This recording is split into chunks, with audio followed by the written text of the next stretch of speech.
call this meeting to order. Leslie, can we get a roll call, please? Commissioner Allen?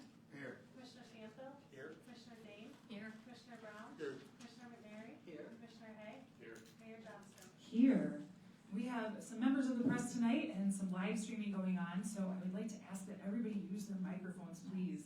I'm trying to get used to it myself. It's unusual for me and a little uncomfortable, but I hope we can all do it. So, thank you. We don't have anyone signed up to do an invocation tonight. Did that happen and I didn't notice? I would be happy to offer it. Or Tony, would you like to? Sure. Were you raising your hand? Sure. Okay, wonderful. Well, let's rise and do an invocation, and then we'll move to the Pledge of Allegiance.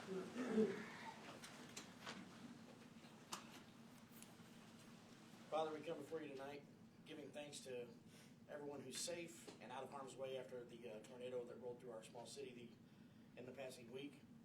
Father, we ask tonight that everybody thinks with a clear mind and open heart and be just at peace with one another tonight as we try to sort through the mess and the chaos of the storms that's rolled through. In Jesus' name we pray. Amen. Amen. Thank you, Commissioner. I pledge allegiance to the flag of the United States of America and to the republic for which it stands, one nation, under God, indivisible, with liberty and justice for all.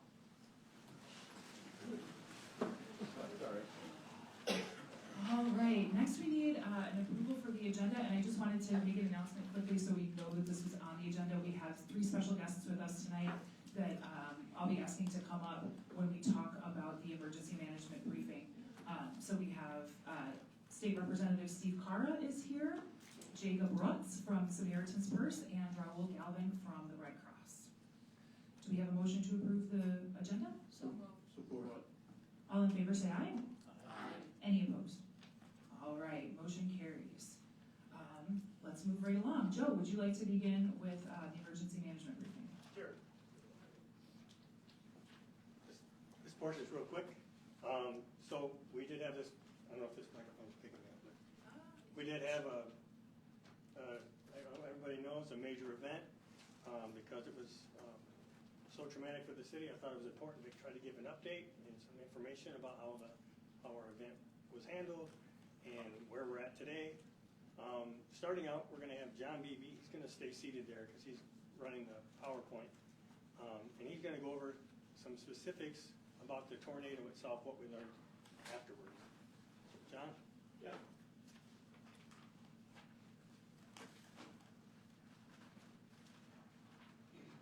So just some general numbers. These are not our numbers. These are from the National Weather Service, Northern Indiana office, or IWS office. It was an EF2 rated, as most people know by now. Estimated peak winds were 130 miles per hour. And the overall length of the tornado, at least for this community, was a little over 12 miles. On this map, which is also produced in hard copy there on the other side of the room, has some various points on it, as well as the overall path of the tornado as determined by the National Weather Service in Three Rivers. There are some red dots if you take a closer look at the map. Probably still too hard to see here. Yeah, they actually show up pretty well. Those represent 41 initial properties that were assessed, I believe, the very first weekend or shortly thereafter that had significant damage or higher. Those are to be contrasted with the National Weather Service damage assessment survey points, which are the ones that are annotated with different colors. You probably can't see it too well, but each of those points, actually let me just pull the actual map up because it might be easier. So on the map, you'll have, even though it's an EF2, the National Weather Service survey went through this entire area from, I think they traveled from east to west. It was the third out of the third community out of the 3 that were hit on March 6th.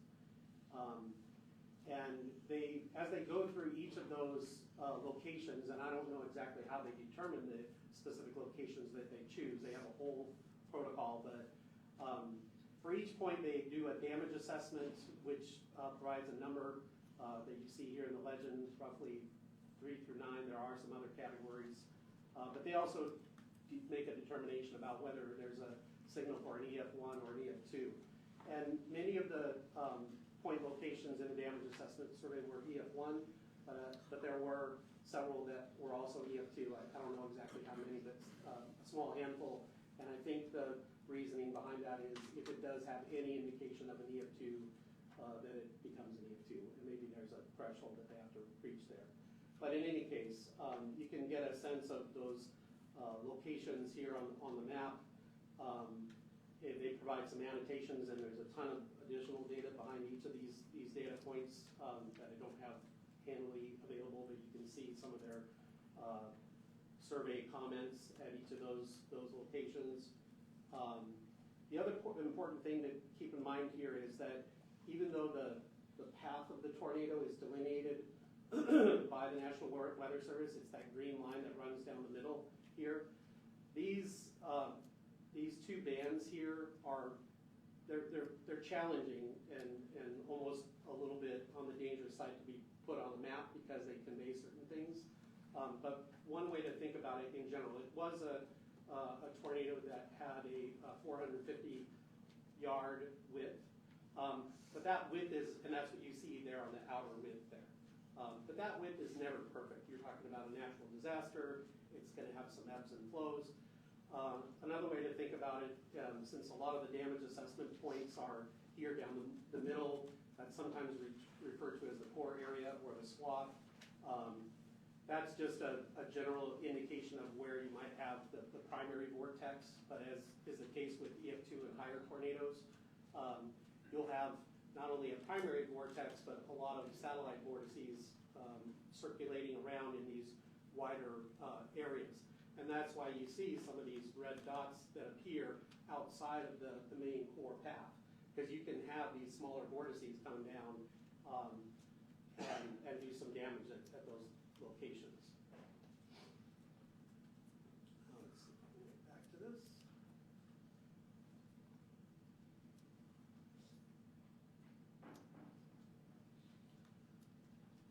So yeah, I mentioned the actual width and length. Oh, also, this was just completed this last weekend, but we had our a group of building inspectors through our contracted office do damage assessment on the ground. They weren't looking, as was the case for the initial 41 properties that were declared significant damage or higher. They were looking for pretty much any damage. And so they started Friday and they worked all through the weekend, and we're just today getting our summary numbers from them. So they had, initially it was above 300, is about 330 affected structures just in Three Rivers alone. So that can range anything from a small hole in the roof or even loss of shingles to a completely destroyed home. I believe out of those 330 structures, 12 to 15 of them were, what do you call them, catastrophic damage, like entirely destroyed or something along those lines. In addition to those 330-ish residential structures, there were also 45 commercial structures that were also damaged in some way, shape, or form. One other thing we did, and you can see the same National Weather Service survey points on this map, is we put together an online map using ArcGIS Quick Capture that allowed us to go out and do GPS-based photo reconnaissance. I just called it Photo Recon. It uses an app, and we had myself and the Parks Director primarily going around to various city properties and looking at those different locations. I can show it briefly here if you'd like. This is the map, and you can see all the point locations. Let me change the background so they're a little easier to see. This doesn't mean that there's damage at all those locations. Generally there are, but we did some surveying outside of those damaged areas. But for example, I was just up here in 2nd District earlier today, and you can see the damaged sidewalks there if you haven't seen those in that area. Quite a bit of damage to the public infrastructure. We also have over here Parks area, or Sidmore Park, where the river trail just to the south of that. There's various damage to trees along the pathway there, and that sort of thing. And then last but not least, over here on South Main, you have some damaged light poles and that sort of thing. So this just helped us address better. Some of it was for insurance purposes, but it also kind of helped us just track where things were occurring out on the ground. So that's all I have, and I'll turn it back to Joe. Yep. So we have a timeline slide? Yep. I'm not sure, we never know which way to face, the audience or? Well, make sure you get into the mic, so I'm the trying. live streaming can hear you. So you'll see a timeline up there. One thing I think everybody here, I'm sure if you're in the community, you have a story about your experience. Everybody's got an individual experience about where they were, what they felt, how scared they were, what they had to do to protect themselves. Here at City Hall, we heard the sirens going off. The day looked, when you looked out the window, it seemed like it was probably a false alarm because the day looked fine, the weather looked okay. And the fire chief actually texted me and said, it's for real, it's not fake. And I said, okay. We all went down to the basement. Seemed a little premature. I came back up actually to put a sign on the door that we're closed. We didn't lock the door in case people had to get in, but we put a sign that said that we're closed. A lady actually met me in the lobby and said, "Are we going to reopen again?" I said, "Well, after this passes, we will." Because it could have been fake or nothing happened. And she said, "Well, I'm going to go to the store and I'll come back." And I don't think she ever came back.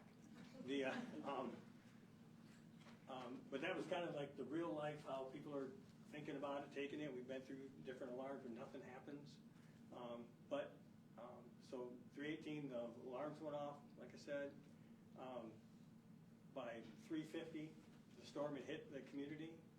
And actually before that, we were all like watching it on our phone. We're all listening to the news, and we're hearing, oh, it's near Marcellus. It's heading northeast. It's not going to hit the city.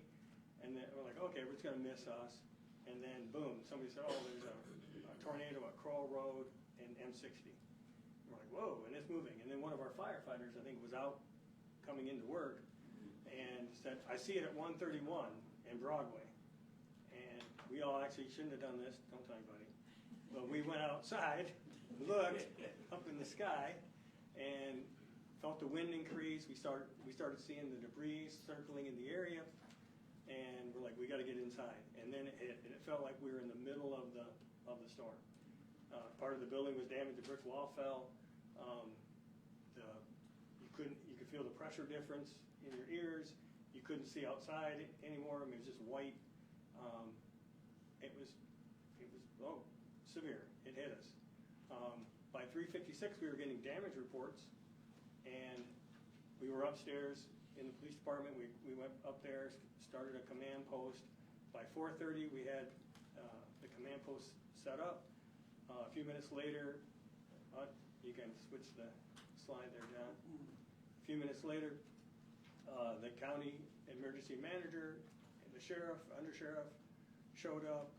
All of our phones, like many of us who've been in service for a long time, other colleagues were calling us, offering help, other communities, and we were like, yep, get down here, we need you. Police, fire, ambulances, so many other people came and helped us and just showed up right away. You can change the next slide. So to that one, the previous one there was, in 2004, the City Commission adopted the emergency management resolution to join the emergency management program. It's a standardized program run throughout the state. The state emergency regional manager came down to help make sure we were doing it right. Basically, if you follow their best practices system, you set yourself up for handling the event properly, and then also being able to potentially recoup costs for the service you did.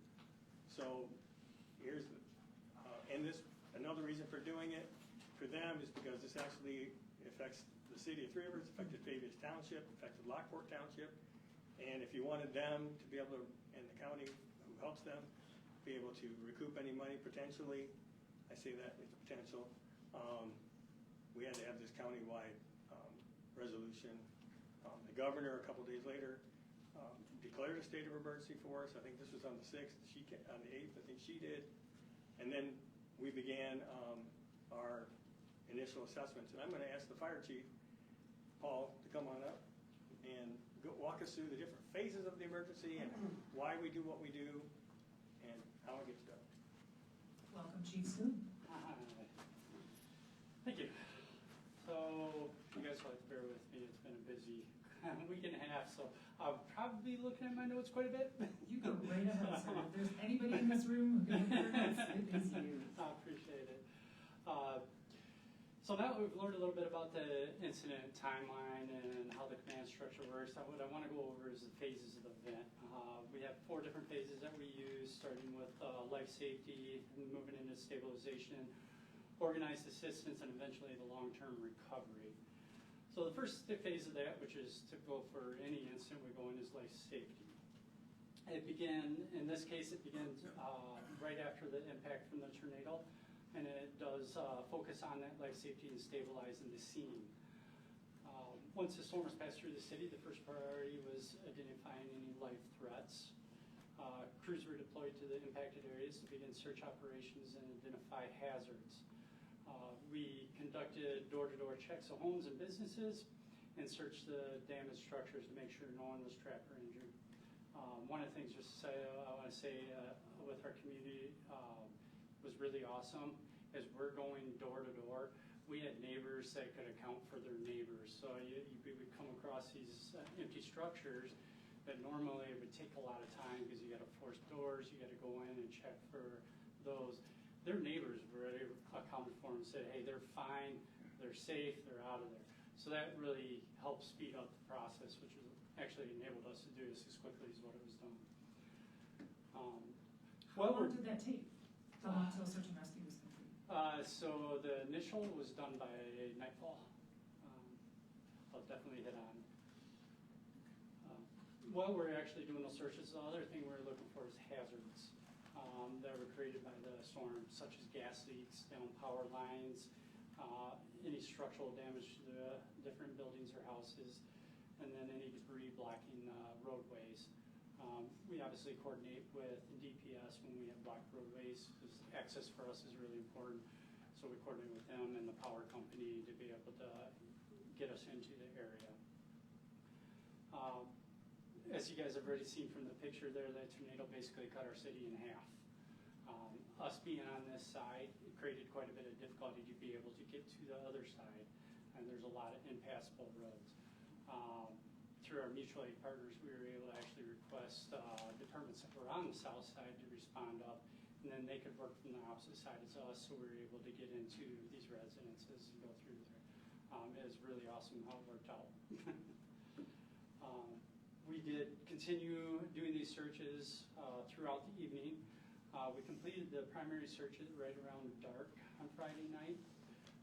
We still had some stuff we were wrapping up around here, so it was a late night, but we got quite a bit accomplished in the first day.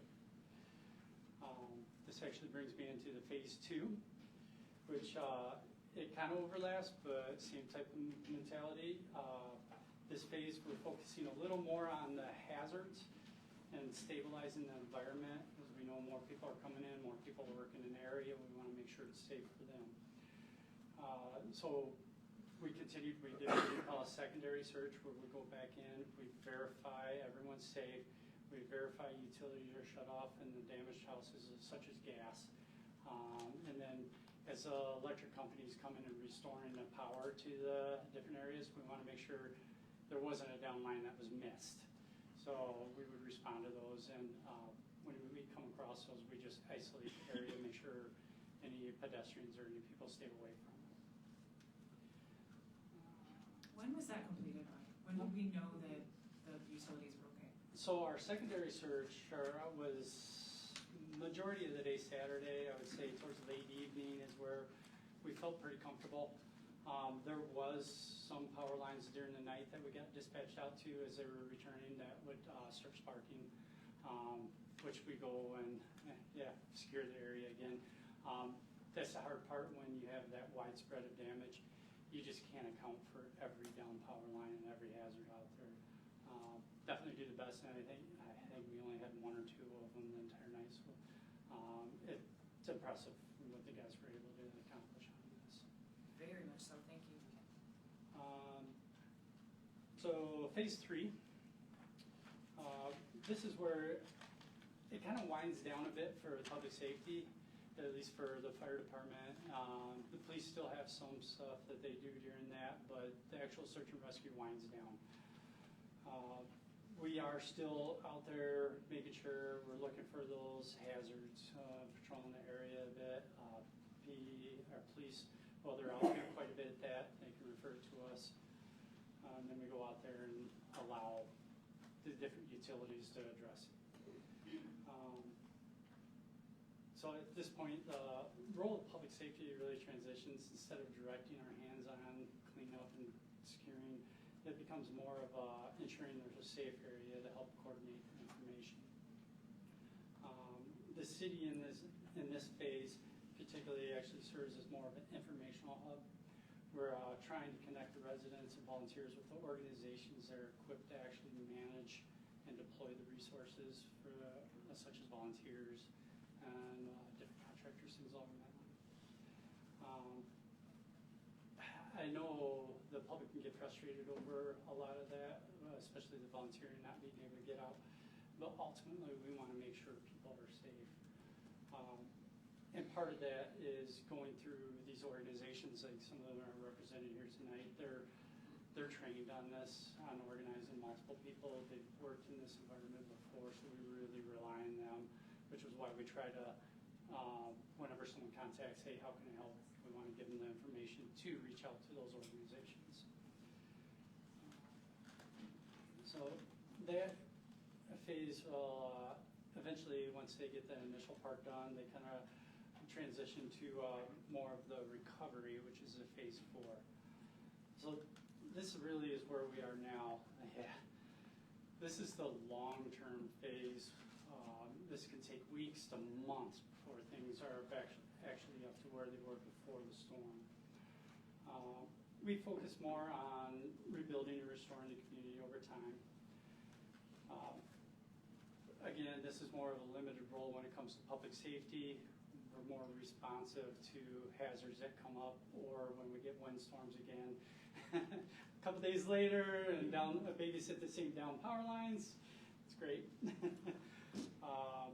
And also, DPS is very active at this time, clearing roads. Give kudos to Amy and her crew there. It's incredible how fast they cleared the streets and gave us access. We continue as a city to act as a central point of information. We try to get out the information for the volunteers and the different organizations and how they can help and all that. It's another one of those where it's natural for people to want to help immediately, and we do obviously support that, and it's very valuable to our community. We just want to make sure it's structured and coordinated so it's effective and it's safe. Ultimately, this last phase is really about steady progress towards normal operations. Again, I cannot be more proud of our community and what actually occurred. I honestly say, and not that I've experienced this in my career, it's probably a one-time event, but I was very impressed with how neighbors were helping neighbors, and makes me proud to be part of this community. So those are the four phases. Again, life safety, stabilization, organized assistance, and recovery. That's all I got. I think Chief Owen is up next. Let's pause for just a second so we can say thank you. Thank you so much to you, to all your firefighters, and everyone who came from the other departments. You guys are the rock stars in this town. Absolutely. Thank you so much.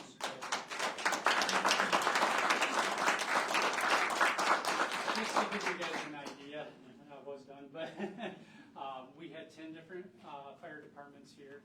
We had roughly 25 fire trucks that responded, and we had at one point up to 9 ambulances.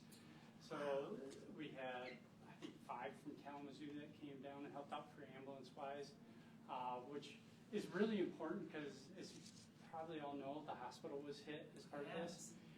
We would have had a very difficult time taking patients to there, which means we are going to Kalamazoo.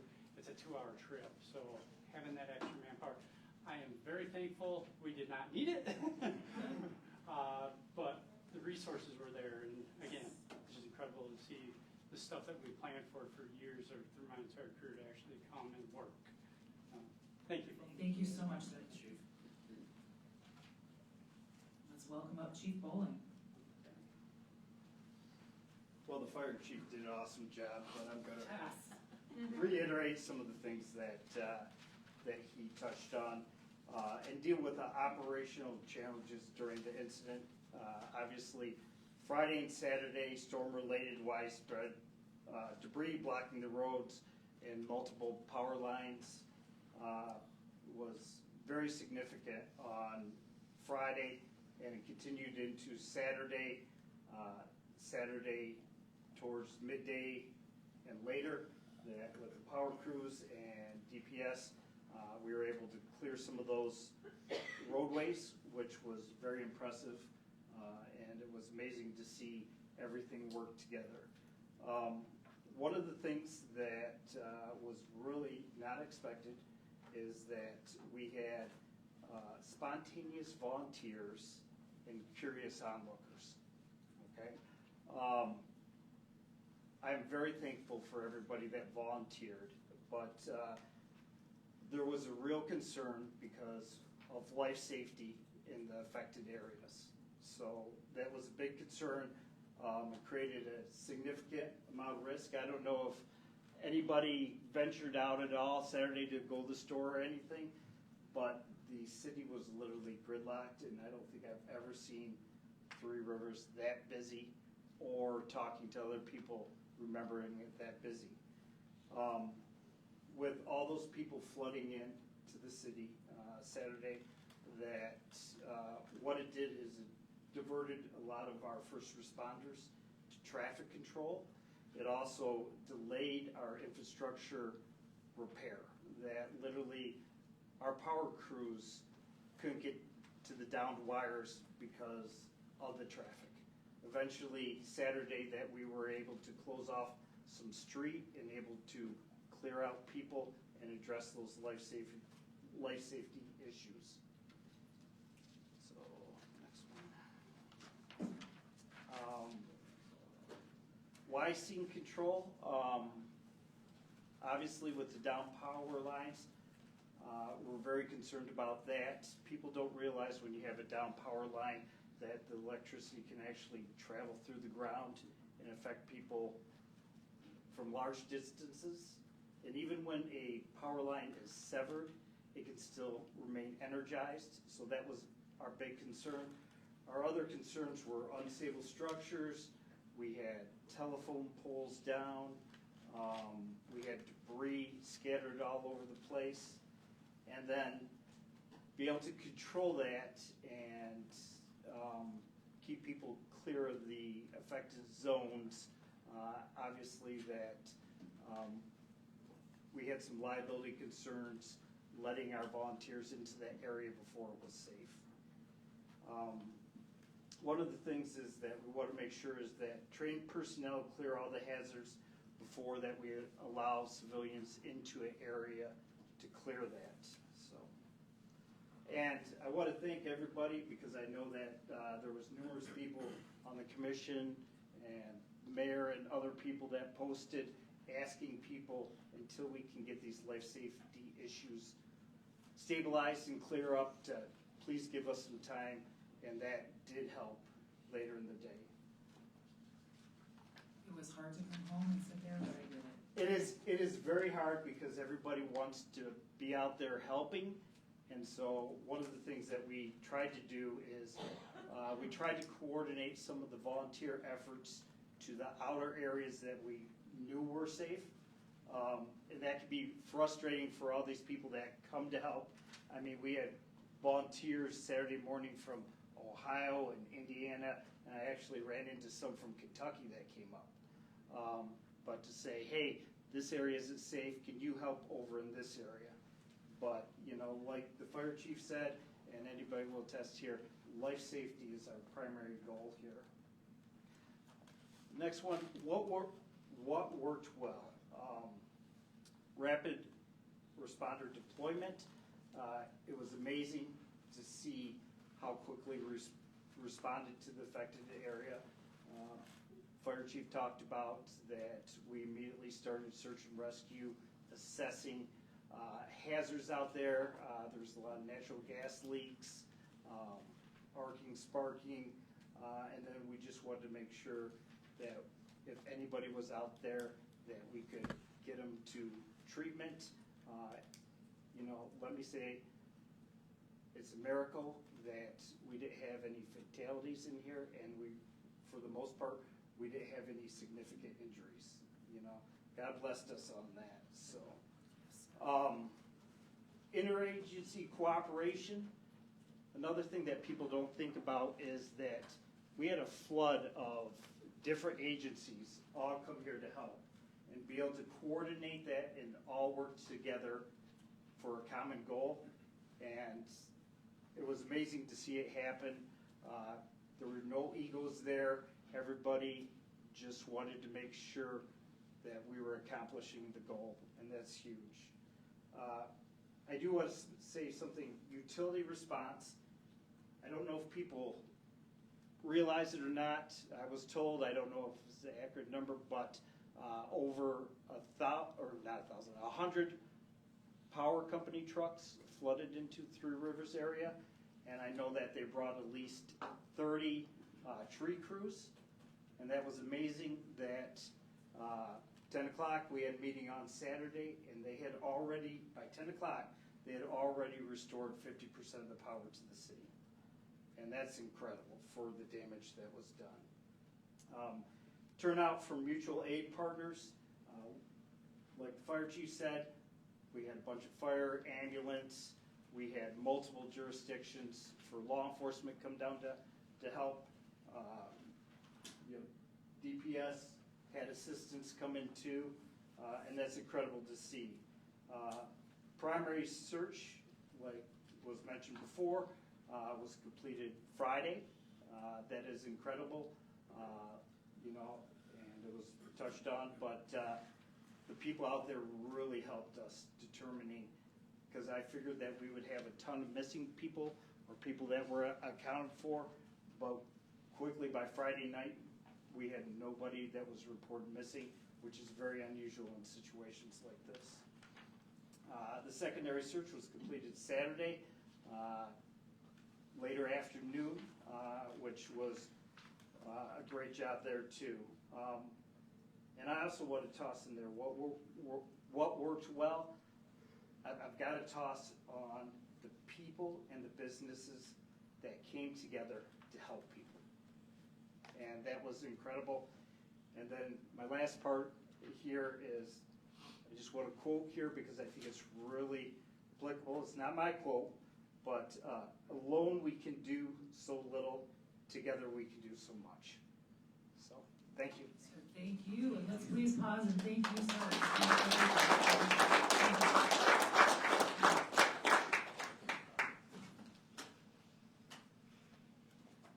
All right, the last thing is, it's not over. We're still in this. We got a long haul. As we take trees and debris away, you find more damage. Like at the cemetery, you're going to find damaged headstones. We're finding the damage extent of homes. We're finding the damage of the sidewalks, gas lines, utilities, underground stuff that might have been pulled out by a tree. So we have a road to go. A lot of this right now, you can call it the Amy show.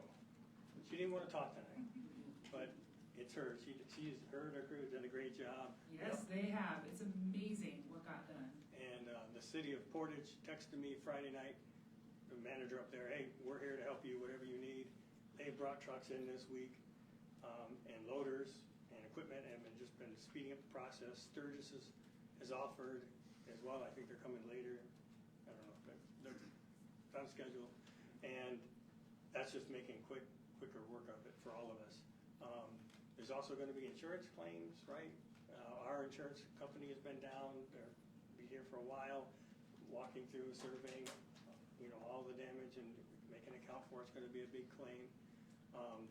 We have, you can change this, we have the volunteers, the organizations in town that are still offering services. You can see on the schedule there, I'm not gonna read it all. There's an event coming up on the 21st called the Mark event. There's a flyer on the next page. So people, anybody who's been here, there's been lots and lots of outreach, but we're still making one last chance. What if you need something and we can support it, we're gonna try. Even United Way today paid a water bill for a lady. It was very nice of them. So it could be anything. Also, will come at the end. I don't know exactly when, but the emergency management team will do an after-action review. Right? We'll look at all our notes and everything we've done and say what worked, what did you miss, what could we do better, what equipment do we need? Do we need something better? After seeing some of the equipment that Portage has, I'm a little impressed. I wouldn't mind some of that. But now we have to wait and see what Sturgis has. But just, we'll have to go back through and say, what can we do better? Just to make sure, because there's always room for improvement. Everybody's did their best. It was a rush, but, we all tried. And then I talked to, I didn't know Steve was coming, but I told the Red Cross and Jacob that, after this, President, they can come up, you can call them up or whatever. Yes. I was thinking Red Cross because they were here first. No offense, I Jacob. figured I would just go left, middle, and right from my side, so thank you. I'll save my questions for you, Joe, to the end.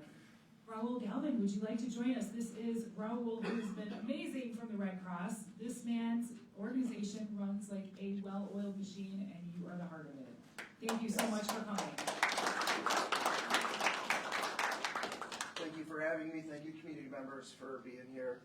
Again, I'm Raul Galvin. I'm the Executive Director of the American Red Cross of Southwest Michigan. Our headquarters is out of Kalamazoo, and we cover 8 counties, including St. Joseph County. First of all, for me, I'm from Hartford, Michigan, Van Buren County, graduated from there. And no difference regardless if our headquarters is in Kalamazoo. I'm from Van Buren. My wife is from Three Rivers. She graduated from Three Rivers. I have in-laws here. I have family here. And our response here was very critical and important to us. First of all, I have to start with our mission here. So the Red Cross, we were founded in the United States in 1881 by Clara Barton. 1881, upon our founding, not 4 months, 5 months later, did we have our first disaster response, and it was actually here in Michigan, in the Bay Area. We were responding to a wildfire there. That response comes from our federal charter. One of the things that we have federal instrumentality to do through that charter is to respond to natural disasters in alignment with FEMA's National Response Framework. So everything we do in alignment with emergency management and with that kind of access and guidance through our federal charter.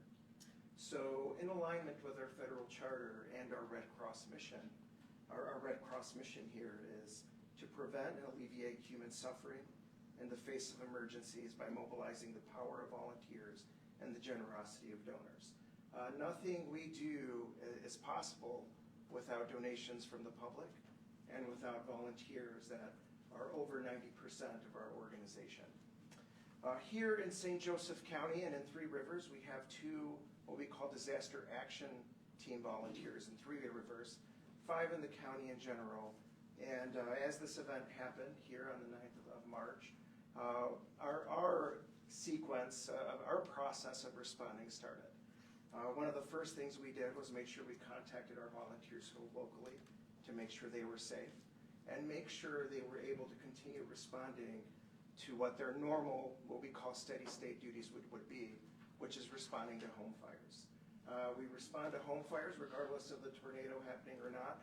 Home fires are still happening in the area, and we wanted to make sure St. Joseph County, Cass County, and Branch County were covered there initially.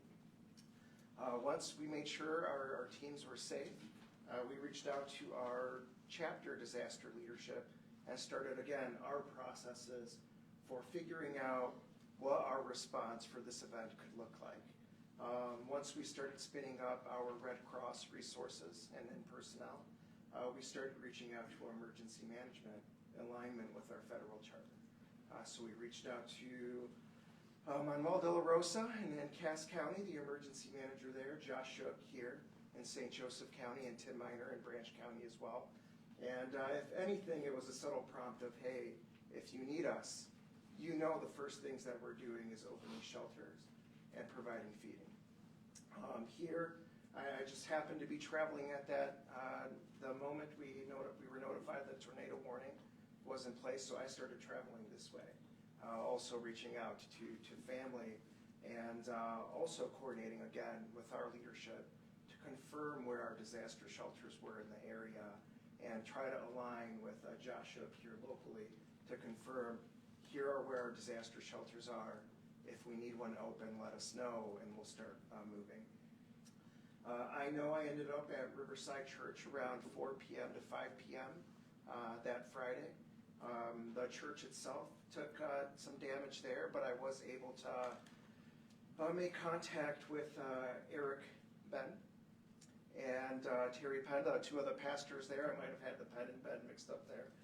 But Riverside Church has been amazing here for the community, not just with opening up as a shelter location for the Red Cross, but in the support they're also receiving here through our other partners, the Samaritan's Purse, and managing kind of some of those unsolicited donations there for the city, as well as supporting with some of the spontaneous volunteers and making sure they're organized.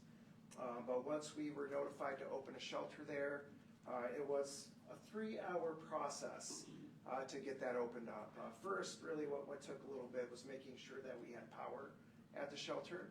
At Riverside Church, again, I mentioned that the church took damage, so we wanted to make sure that it was even safe to have clients come in there. And once those were confirmed that it would be okay and safe to have clients there, and that we had generators at least running on power there, we opened up as a shelter officially at 8 p.m., but we were ready to go a little bit beforehand. We had shelter trailers stationed strategically throughout our 8 counties, and we had one of them drive down from Kalamazoo County because we were unsure what the status was going to be for Branch and Cass County there. And as we opened up a shelter, the Red Cross started doing what we normally do in terms of, we still had the organization, the steady state portion ready to respond to home fires. What we do on our end is then what we call a disaster response organization or operation. A disaster response operation where we start organizing on the side to specifically focus on the tornado response. Since that Friday, we've had over 50 volunteers here in Southwest Michigan, from Kalamazoo, Berrien counties, Cass County, Branch County, St. Joseph County, and even across the state, and I think one out of state even, come through to support what we do in our operations for this response here. So consider this operation. You're opening up a business there, and it's kind of like overnight, 24, 48 hours. We have the operations that we offer, feeding, sheltering, distribution of goods. We need our HR, our workforce, to help manage the workforce that's coming in. We need logistics to transport supplies, to purchase supplies, or coordinate those supplies. We have, what I was assigned to do is coordinate with elected officials, make sure we have coordinations at the county emergency operations centers, as well as the state operations center. Any planning that's needed to coordinate all of that, and technology to support our operation as well. All of these volunteers supported all of those aspects and are still supporting here through this day here. So our initial response there, again, sheltering and feeding, and really after that we move on to what we call damage assessment, disaster assessment. But we are in a waiting period. We are what I call second responders. We let the first responders do what they need to do to make sure that routes are safe and that it's safe to have volunteers out in the community. So we're there as a reception area to make sure that your local community members have a safe place to go. As soon as the routes are clear and it's safe for us to open up other Red Cross services, we go out and we start focusing on what we call bulk distribution of supplies or mobile feeding. But the community response here was seriously so great that was not needed there as much on the Red Cross end. And that's really a kudos to what you have going on in Three Rivers and all of your citizens here in your city. So we did move on to damage assessment. Our damage assessment, really the numbers that were provided here earlier really are similar and match up to that. For our damage assessment, we go door to door. We use a special application to map out kind of like similar to the maps that you saw posted up here. And we're really focused on the residential side, on the family ends of that. So we follow our FEMA guidelines for damage assessment. And here, at least in St. Joseph County, we did do around 250 assessments. And we had around 40 to 45 homes that we classified as major damaged or destroyed. And those are the homes that we focus on our end as we move into our recovery phase of operations. These are the homes where right now we are focused on outreach to make sure that they have a place to go. We will open up casework cases for them. And these are the homes that we qualify for financial assistance. Also, kudos here to the government and the partners that we've been working in. The major thing that we request for through us opening the shelter and the duration until we get to this recovery phase is for families to call 1-800-RED Cross. They can still call 1-800-RED Cross to report damage if they have concerns, and we take that information. So right now we have our damage assessment, which has an address and a damage classification. And for the calls that come in, we confirm maybe a name and a phone number that's tied to that address. And we reach out and start our immediate assistance from that point. So we've been spending the last 2 days at Riverside Church here in Three Rivers, reaching out to those that did call 1-800-RED Cross, and they did experience major damage or destroyed homes. Here, starting tomorrow, we're going to move to our second phase of our immediate assistance process, which we call accelerated outreach. And this is going to be important here for you all to help support the Red Cross as well. So what accelerated outreach means for us is that we work with a national partner to fill in the gaps that we don't have for names, phone numbers, email addresses. And we go into a national database, and it's an automatic outreach, phone call, text message, and/or email, 3 attempts, separated daily, to reach out to those families that we have been unable to identify yet, and that still have the opportunity to call 1-800-RED Cross. So we hope to get 60% or so of the families that we were missing through this process, but this automatic process goes out. It could be from an unknown phone number, but it will ask anyone who has had that major damage or destroyed damage to call 1-800-RED Cross. And we ask that you help advocate that it's not a scam, it's not a fraud. If you get notified to call 1-800-RED Cross, please do so. We're actively trying to find you and get you enrolled in our immediate assistance process. The final stage, pending on what our outcomes of that, is actually getting additional Red Cross boots on the ground, going to these homes, trying to coordinate with neighbors, if not other elected officials or partners, to identify names and phone numbers that we've been missing and confirm that they qualify. We're going to be working that process here for an additional 2 weeks or so. And we also will be at the Multi-Agency Resource Center there to fill in gaps of information for those that have questions. Maybe they would like the Red Cross to come out if they didn't get notified and do a reassessment on their home for confirmation.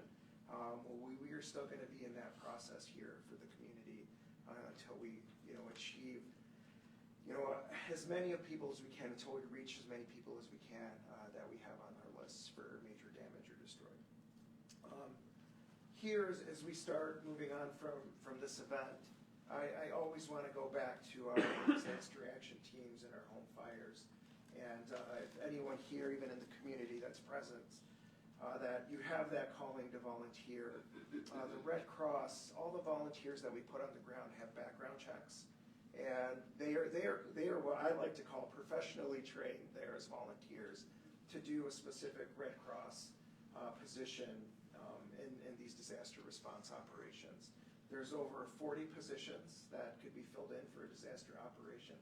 And again, if anyone here has that calling here to support locally, please feel free to go to redcross.org/volunteer to maybe volunteer for the Red Cross. We will try to coordinate an event here at Riverside Church, maybe a month out or so, to highlight an informational on the positions we have available, and then also kind of a volunteer informational based event. And again, it's been a pleasure serving this community. You've all been fantastic. That, like I mentioned earlier, like it was mentioned earlier, the community response here has been amazing and kind of has made our job a little bit easier here. But I did want to end again. It's been a complete pleasure to serve this community as the Red Cross. Raul, thank you so much.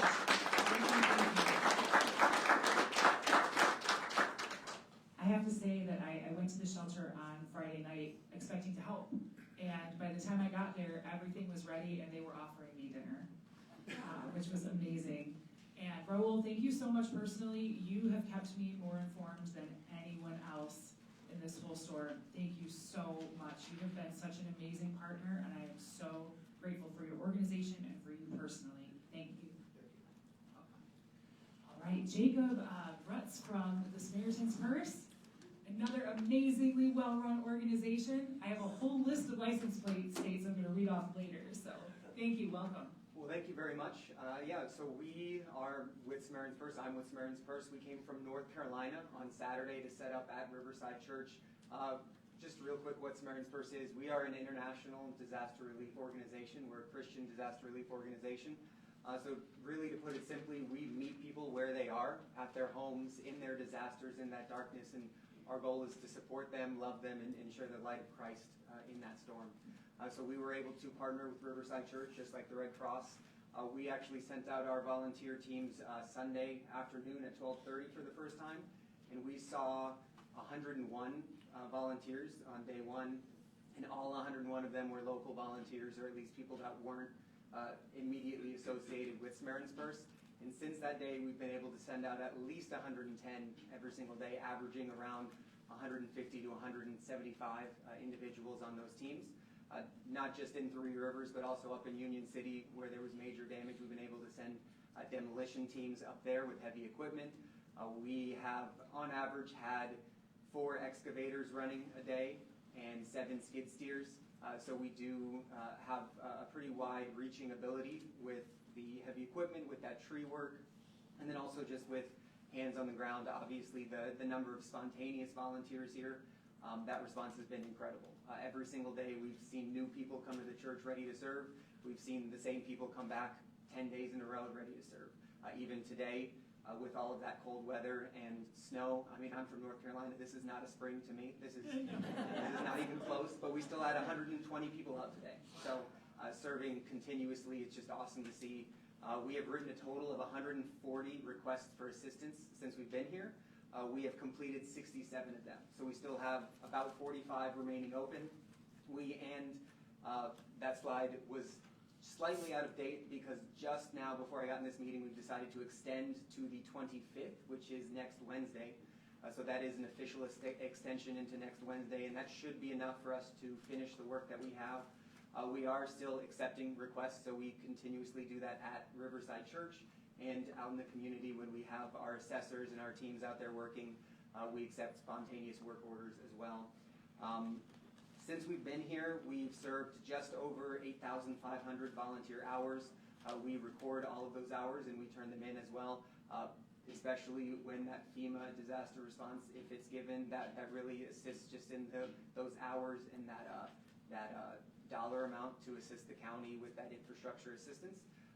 But yeah, it's really, everybody said it before me and I just want to echo it again. The response locally has been incredible. I've been around the country, unfortunately, with many different disasters. but this is one of the just largest percentage responses of spontaneous local volunteers that I've seen. For a small town like Three Rivers, you guys have a huge heart for your community and a huge heart to be out there serving. And all of our teams, all of our assessors, all of our team leads continuously get thanks, but we really don't do much. We show up with the equipment, we show up to organize a little bit, but it's the people in the community, it's you guys that are out there working every single day, helping your neighbors, helping your friends, helping your family, meeting them where they are, just serving them physically, of course, but to be there emotionally. It really shows somebody something when their neighbor comes out to cut trees with them, to pray with them in their yard, to give them a Bible, to just let them know that they haven't been forgotten. It's really incredible to see. It's incredible to be a part of this community for a little bit while we're here, and we'll continue to do that. And I just want to thank you again for how communicative you've all been, for how open you've been. We have had no issues at all since we've been here. Everywhere we wanted to go, we've been able to get there. We've been able to connect with those homeowners that need assistance. It's nothing but smooth sailing on our end. So I just want to thank you, and we really do appreciate what you guys have been doing for your own community. Thank you. Jacob, thank you so much. At some point in this meeting tonight, I'm going to read the list of license plates I gathered just yesterday that came with the Red Cross and with Samaritan's Purse. So thank you so much. Thank you. And we took your dinner time, so I hope that you go and get a nice meal. Good idea. Wonderful. And it's supposed to be 70 on Saturday. So, good deal. Thank you, Jacob. Representative Cara, would you please join us? Welcome up. Well, thank you, Mayor Johnston, and thank you to John and Joe and Fire Chief Shun and Police Chief Bowling, as well as Raul and Jacob for the information. Shared a lot with us tonight, and it's really helpful for me to put some context together with what I saw. But I do just want to share with you guys my story in terms of the process of especially those first few days. I was out of town when I heard about the tornado. It was actually on I-94 on my way home. And first thing that I noticed when I got to town, and I did go and I did check, I felt like I needed to see what had happened being state representative here in the community. And the utility companies were out by the time I got home. It was dark, and they were already at work. 5,700 from I&M were down in Southwest Michigan. And like was said earlier, over half of them were done by 10 o'clock in the morning. So they were on the scene immediately. I did swing by Riverside because I had heard that Red Cross was set up, and sure enough, they were by the time I went through on my way home, and providing services for people who needed emergency housing for the evening. And then the next day, I went out and I saw more of what had happened. I saw the city, I saw Menards, and I went over by near where they had the storage units at Menards. And I had heard, be careful over there because there was some looting going on.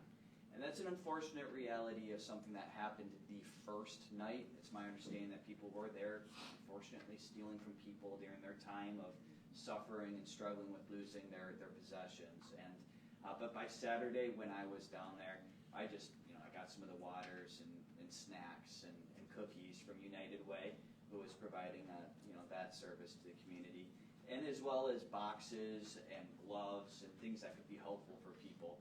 The boxes and tarps were much appreciated by the people at the storage units, and the looting was not happening Saturday. It was the people who were going through their possessions, seeing what they had lost, and just really grateful just for a water, if nothing else. And so that was my experience there. I went into the city and saw there were a lot of contractors out there on Saturday. That's correct. And it's been a learning curve throughout this, but these contractors, they come in from around, and they know that first day is their opportunity to go in and see if they can possibly get some business. And some of it might be proper costs, some of it could be exorbitant costs, and that is something that you have great organizations like Gideon Rescue I was talking with early on, Team Rubicon, Samaritan's Purse, who we heard from. They were mobilizing when prepared to provide volunteer services to the community, but a lot of those contractors coming in day one charge some prices that Insurance may cover some of it, insurance may not cover all of it.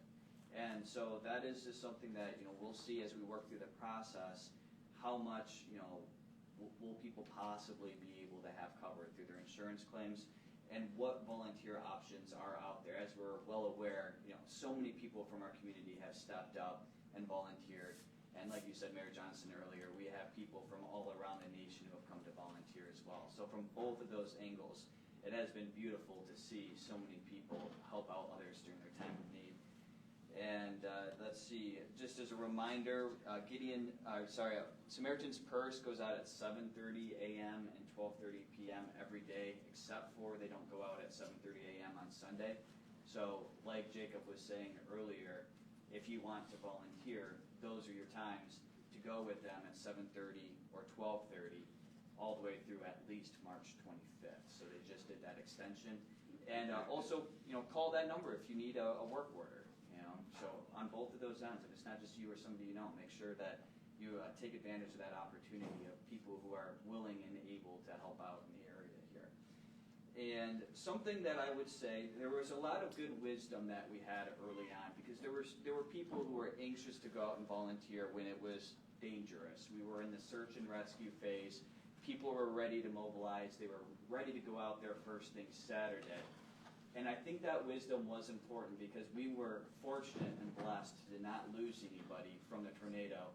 We wouldn't have wanted to lose somebody from walking and stepping on a downed wire, or even stepping on a nail, something that's not as life-threatening, of course, but something that we just need to make sure that we're careful and don't take unneeded casualties trying to help others. So that's where those organizations like Samaritan Purse can help to train you and mobilize you when the time is right.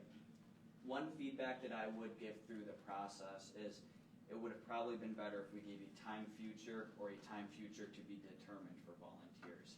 Because that no, don't go out now type of communication, people are like, no, I want to go out and help. And if it was a yes, you can volunteer, but please wait until the search and rescue is done. Please wait until it's safe. Either noon on Sunday, or we will tell you when it's safe, and then you can go out and do it in XYZ fashion.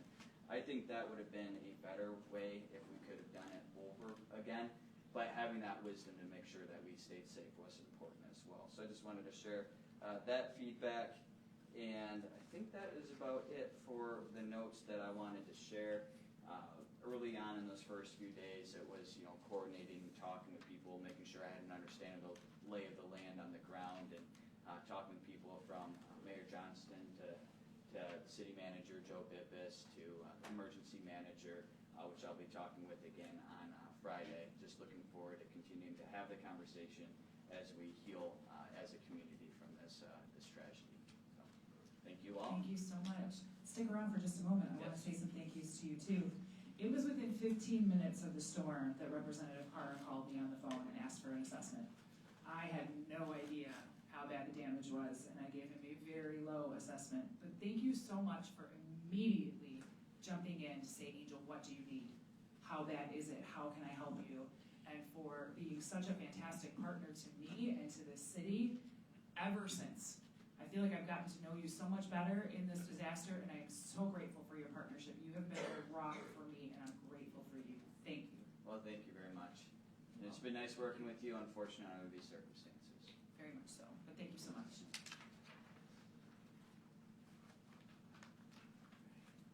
Are we complete on presentations? Okay. I'd like to open up for questions from the commission, and then I'll definitely open up for questions from the public as well.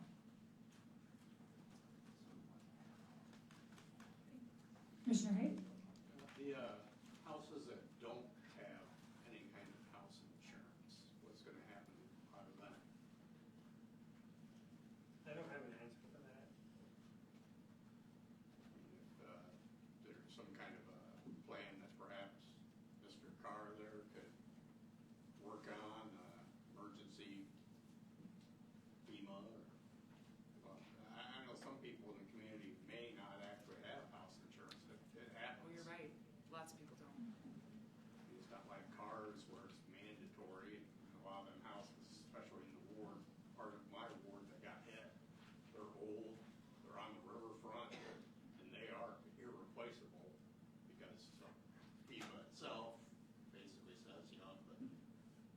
floodplain. So they wouldn't get, Well, you rebuilt? could rebuild them, but it's, then you have to go through all kinds of special projects, almost like it's on the ocean. Just a little worried about, having a bunch of empty lots.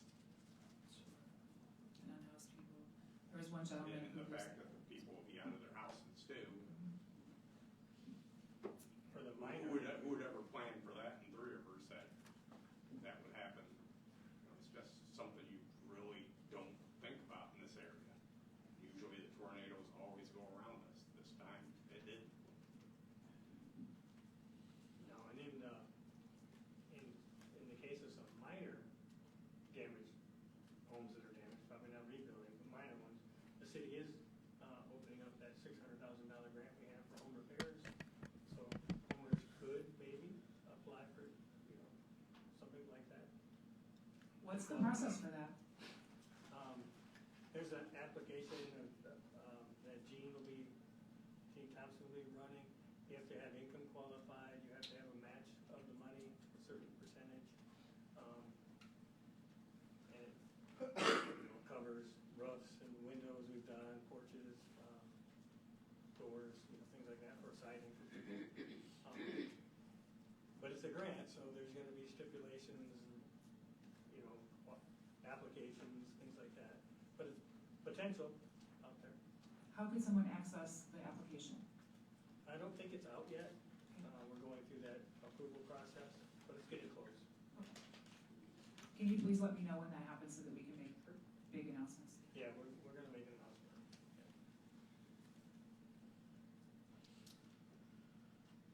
Any other questions from the board? No? Okay, I have a few. Do we know if everyone whose home is not livable has found long-term shelter? Long-term shelter? I don't know. What is our current list of priorities in terms of the storm? For us, it's rebuilding utilities and making sure that infrastructure is put back in place. Right now, we're still doing cleanup. Yeah, we're gonna clean up for a while. Okay.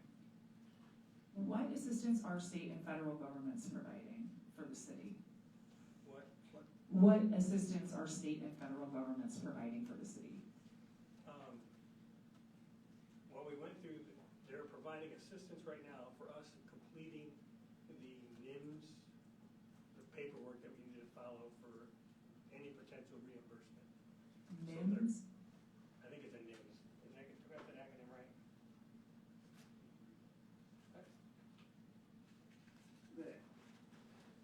That right now, what we're looking for is that, it's down the road, the state hasn't contacted us yet, but it's referred to under section 19. And that is evaluation process where the city lists expenses that we incurred. We have to meet a threshold, it looks at our budget, and then determines if the state's gonna provide financial assistance for the city. But as we sit right now, they hadn't even scheduled a meeting to discuss the process. Thank you. Who gets the assistance if some is provided? Is it provided to the city, to the county, both? City, county, it's the government. So the county will get a share and the city would potentially get a share? Okay. How will it be spent and how will the public be able to track that spending? It'll be a reimbursement. So it'll go back in our fund balance and go through the normal budgeting process and expenditure processes that we have. How are we tracking the spending now? The finance director is creating a separate code in the budget for the different departments that are affected, so that it can be tracked separately. And when I say like, if it's street department, correct me if I'm wrong, but cemetery separate. So you can put the budget code, so it'll all be, it'll give disaster, so you can run one large report that basically captures everything across all funds. Wonderful, thank you.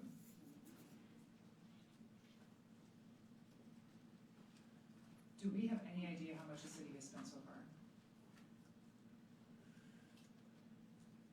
I just saw one bill from Amy. Yeah, we have one, we know one bill that's came in that's around $30,000 just for some cleanup, so.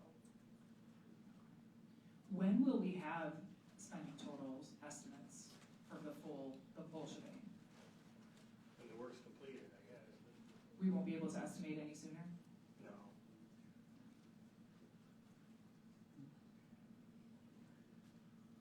All right, Joe, you walked us through via the PowerPoint, the timeline of the storm. And I'm very curious, you mentioned that people were watching live streams. I know that I texted you a live stream of the storm and told you that it was at 40 and 60 and then again at Kroll and Broadway. And we had no sirens. You know, as everybody knows, we had a siren when it was 68 and sunny, as is often the case before a tornado. Did you reach out to Erin Goff or Josh Shook to try to have her siren sounded? No, I mentioned to the fire chief, but at the time, I think we were getting, when you were texting me, we were in the middle of the storm. I believe I texted you at 3:38 p.m. and the storm got here 11 minutes later. I was in the middle of something when I got that. I went down and talked to the fire chief about it. He said 911 sets those off.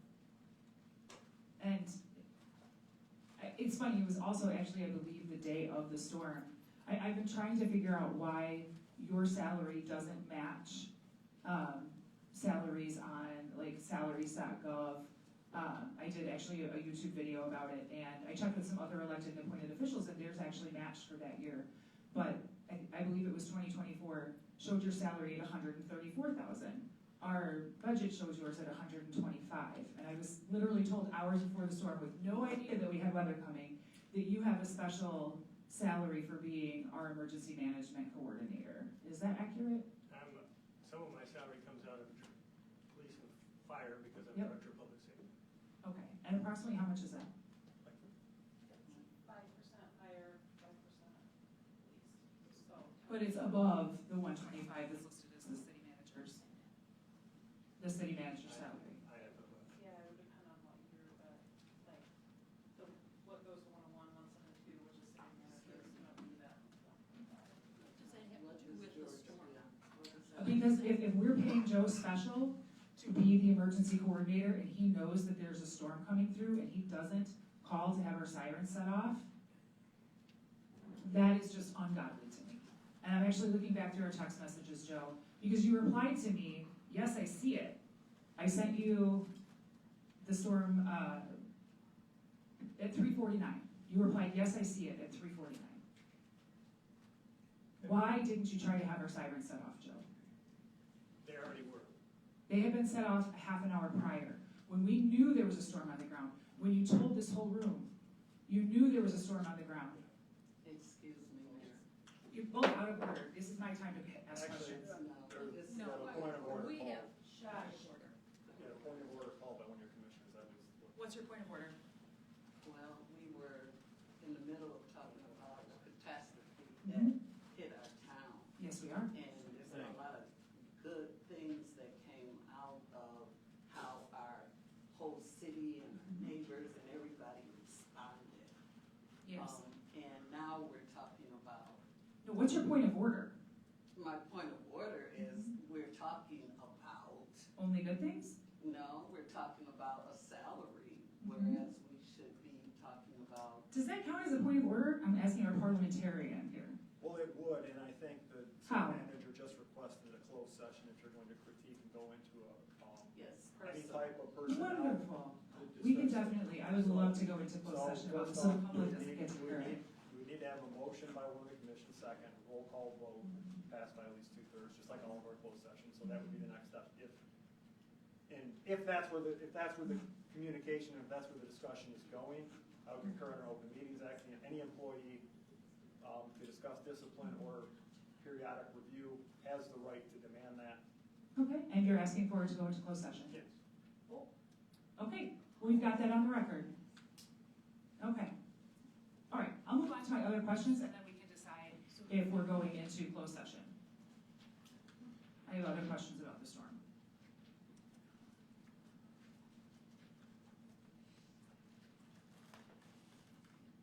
Actually, that was it.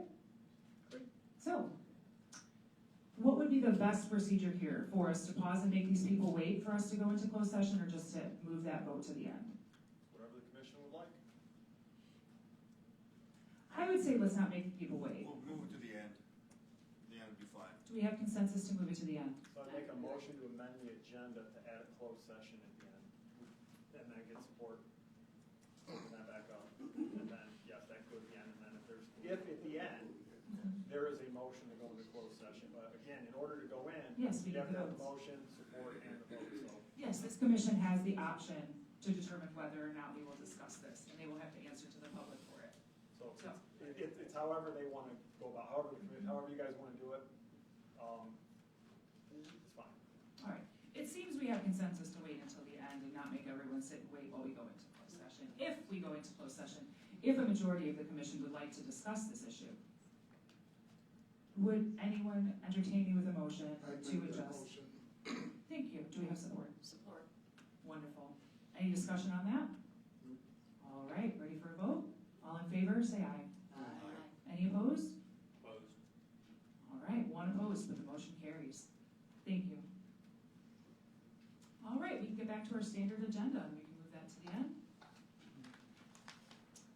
All right, we need to let people speak about the storm too, so that's what's up next.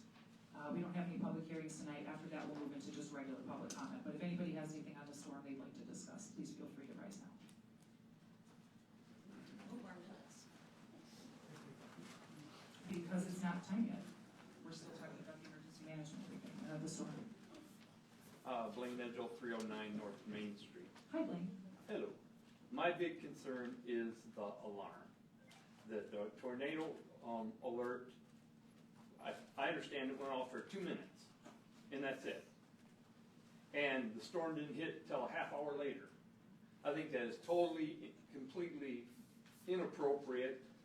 It came to a point where a half hour, we didn't see storms. Where I live at 309 North Main Street, we didn't have wind, we didn't have rain. There was nothing. And we heard a half hour before that, there is a warning, but then nothing else. We were considering, what do we do? Is this something that really to be concerned about it? Is it something not to be concerned about? It hit a quarter mile from my house. And there was no wind, no rain. There was a pile of leaves in my yard. So we went out to dinner thinking there was no big deal. We get back and find out that there's all this devastation, and our city only had a warning for 2 minutes. If you were in your, say you're driving a big truck, you're not going to hear that warning. If you're in your garage and you're running a table saw, you're not going to hear that warning. That it goes off one time for 2 minutes, 120 seconds, is totally and completely unacceptable. And we need, I think the community has done an incredible job. These organizations have done an incredible job. That was something the ball was dropped on big time. That's my concern. Thank you, Blaine. I appreciate you. Bree, are you coming up? Yeah. I don't have questions. I just have a comment. I wrote it down because I'll get off track. Can you introduce yourself? Yeah, I'm Bree. I'm the police social worker. I don't live here. I live in Lansing. It's a long drive. Don't ask about it.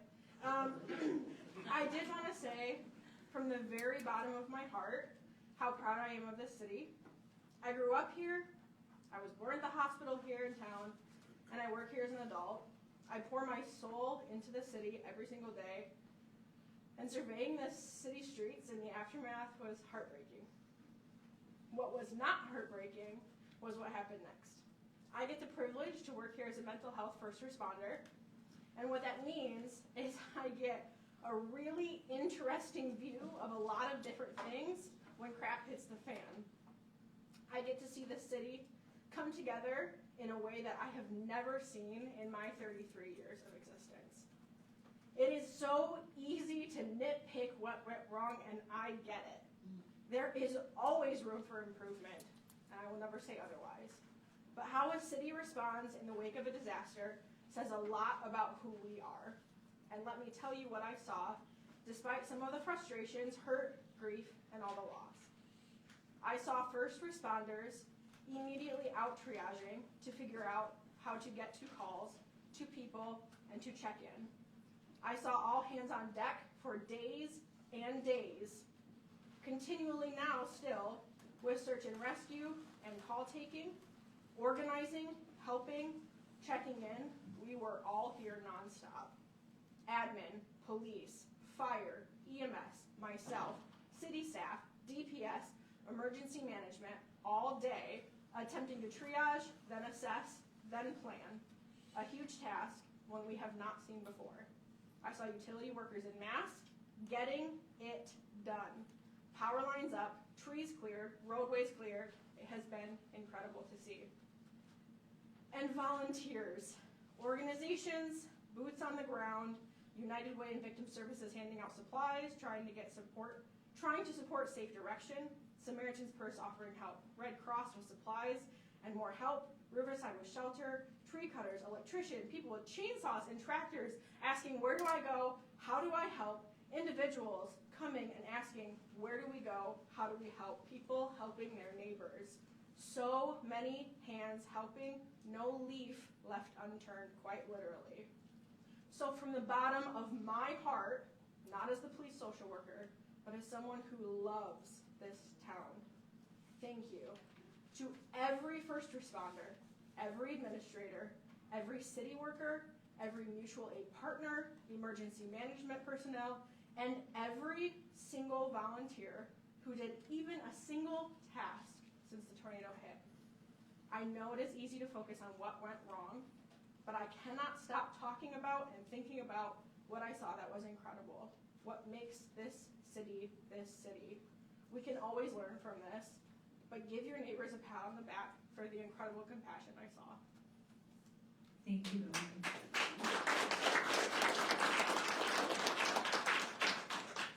And Bree, you really were in the middle of it the whole time. I saw you constantly. Thank you.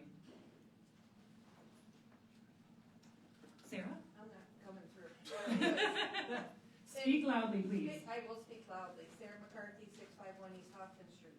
In regards to the sirens going off, I was half asleep in the recliner. Sean was outside. Comes in, why is the tornado sirens going off? So immediately I go to Michigan Storm Chasers. Yes, ma'am. It said that the tornado was going to the northwest corner of the county, but I kept it on because Michigan Storm Chasers also taught us that sirens are your last ditch effort to know there's a tornado. It's only meant for those that are outside. Everyone needs to have multiple ways to know when there's a tornado coming. So I stayed watching the television. It kept saying it was going still that way. All of a sudden, PDS alerts go off on their phones. And I got that. And it said, Michigan Storm Chasers, it's taking a hard right, it's heading right for Three Rivers. At that point, we headed to the basement because A, we had an outdoor siren that told us there was an issue. I started watching newscasting to tell me there was an issue. I got another alert to tell me there was an issue. At that point, we hit our basement. The sirens would have gone off again, I wouldn't have heard them. We came up maybe 2 minutes after power went out because at that point I figured power's gone, tornado's gone. Didn't know what we were walking out to. So we luckily had no damage at our house, and I really feel for everyone else in the community that has. I worked 14 hours that day because I went back to my place of work to help. Worked 10 hours the next day, was down helping with United Way and everything else. We've been out helping in the community with friends, so there are ways to go out and help, and there have been ways for plenty of people to go out and help. It's amazing how quickly the city has been cleaned up. You can go through parts southeast of Sidmore Park right now, and the terrace is clear. And it's amazing how well it's cleaned up. I'm still trying to figure out how they're gonna get the stumps gone, but that's interesting. Good point. But in other words, so as far as the sirens not going off again, yes, it would have helped for anybody outside. Yes. But when that first set went off, we had alerts, we had everything we needed to know to start doing our jobs, to start watching, to take care of ourselves, and to notify our friends and our neighbors. Thank you. I think of the mom, thank you, Sarah. I think of the mom I heard about yesterday who grabbed her child by the hair to drag her away as the storm picked her up. They were playing outside and had no idea the storm was coming. So, thank you. Anybody else to speak on the storm? Lynn? I have a couple questions, and this is after And Lynn, please introduce yourself, Oh, sorry. I know who you are, but for the record. 1631 Nixon Lane. On the day of the tornado, I was doing what everybody else was doing, enjoying the nice day, right? And then the sirens went off. And I got my mom, said, good luck, Mom, put her in the walk-in closet, and I went downstairs with the dog. And then afterwards, and I have always been, my kids always joke, we're the ones going in the basement, and Mom with Dad, and Mom goes outside in the yard. I have always been, it's a bucket list for me to be a storm chaser. Anyways, so that's what I did, and I noticed this was my reality on this day.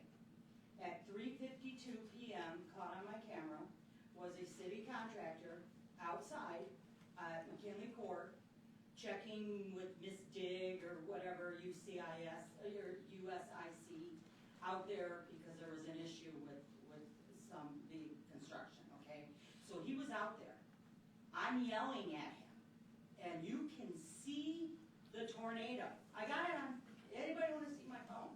I got it on video, it's quite dramatic. The neighbor lady, a little old lady's out there, and next to Mingers, Pat, to give you a point of reference, yelling at him, you know, Take over. get, either come in my house or go. And he jumped in his car, and I got it on video, and beat it out of there, right? So the sirens are relevant. That guy happened to be outside. Would the sirens have benefited him? 100%. And he's, you know, or not. Did you say or not? Okay. But anyways, that's relevant. But I want to know this, based on the talks. Number one, is Josh Shook even here? Our county emergency manager? I wouldn't recognize him, I've never met him. Isn't that odd? That He's not here tonight, he's more than likely at the county meeting. So we're the only city in Kalamazoo County, right, that got hit by a tornado? St. Joe County. In St. Joe County, excuse me.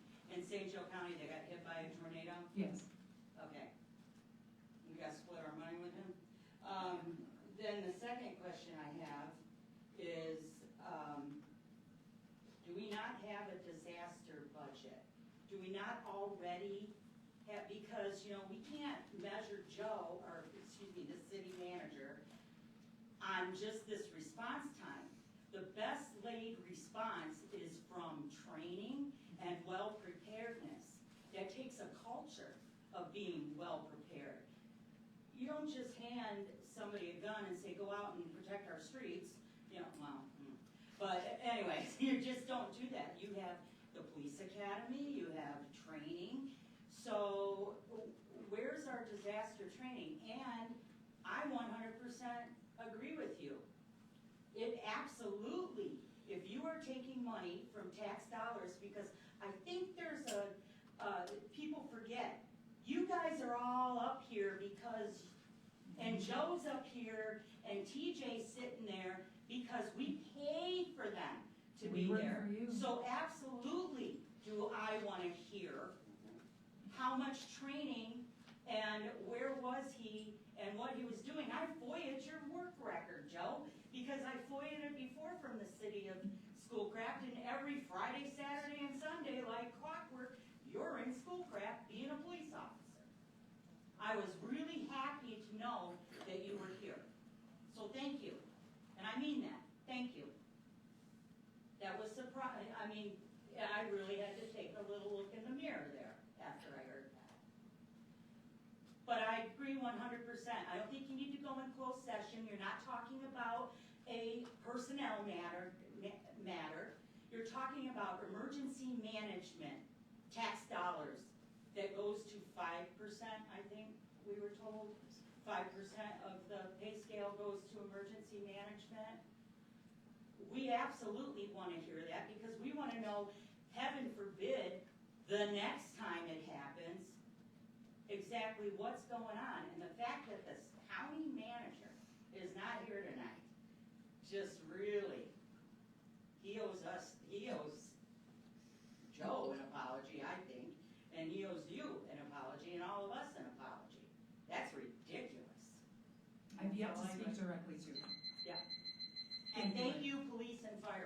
Yes, thank you so much. All right, anybody else? General comments. Anybody else for the storm? Come on up. Please introduce yourself. Yep, my name is Chris Abel. Know many of you guys up there. 616 Spring Street here in the city of Three Rivers. Oh, wow. Good evening, Mayor and Commissioners. I appreciate the opportunity to speak tonight. I typed it all out. I forgot to bring my reading glasses, so I may stumble a little bit. Mine? The readers? They're like, Are they what readers? class? Okay. I'll look at it. Great. They're you in a sec. They're just dollars. Hey, I glasses. can see it though. There you go. All right. Like many in our community, I spent the past week processing what happened. An F2 tornado tore through our city. Something that is, by its very nature, unpredictable, fast-moving, and destructive. My own home was directly in the path. I've seen the damage firsthand. I've also seen something more important. My family's safe. And at the end of the day, that's what truly matters. I was on the phone with my son, 14 years old, while the tornado came through Three Rivers. I was on my way home from work and had to experience the terror he had via a phone call. Unable to make any real difference in the outcome, I felt powerless.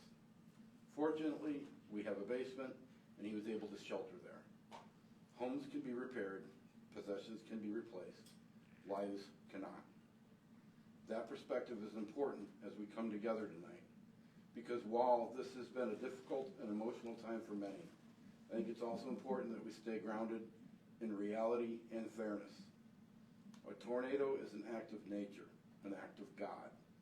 There is no city, no administration, no emergency plan anywhere in the country that can fully prevent the damage caused by a storm like that.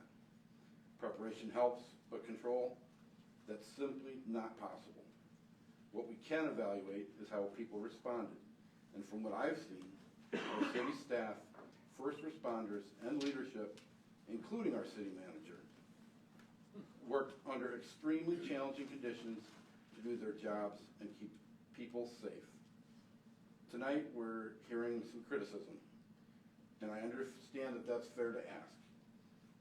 But is this truly all about the tornado response? Or is something maybe a little something else? Okay? Because it feels like we're seeing a familiar pattern again, using a moment of crisis as an opportunity to revisit long-standing grievances and frustrations. Concerns that existed before the storm are now being tied to it, whether they are directly related to it or not. That doesn't help our community move forward. It divides us at a time when we should be coming together. We should absolutely learn from this experience. We should look at what went well and what can be improved. That's how any good community grows stronger. But that process needs to be thoughtful, fact-based, and constructive, not driven by emotional or personal agendas. I also want to say this. Leadership during a crisis is not about perfection. It's about making the best possible decisions in a real-time environment, often with incomplete information. It's about showing up, coordinating resources, and supporting the people who need it the most. From where I stand, that's what I saw. We're all shaken by what has happened. That's understandable. But we should be careful not to let that fear or frustration turn into misplaced blames. Instead, let's focus on what really matters, supporting our neighbors, rebuilding what was lost, and making sure we're even stronger the next time we face adversity. Because unfortunately, in this world, there will always be a next time.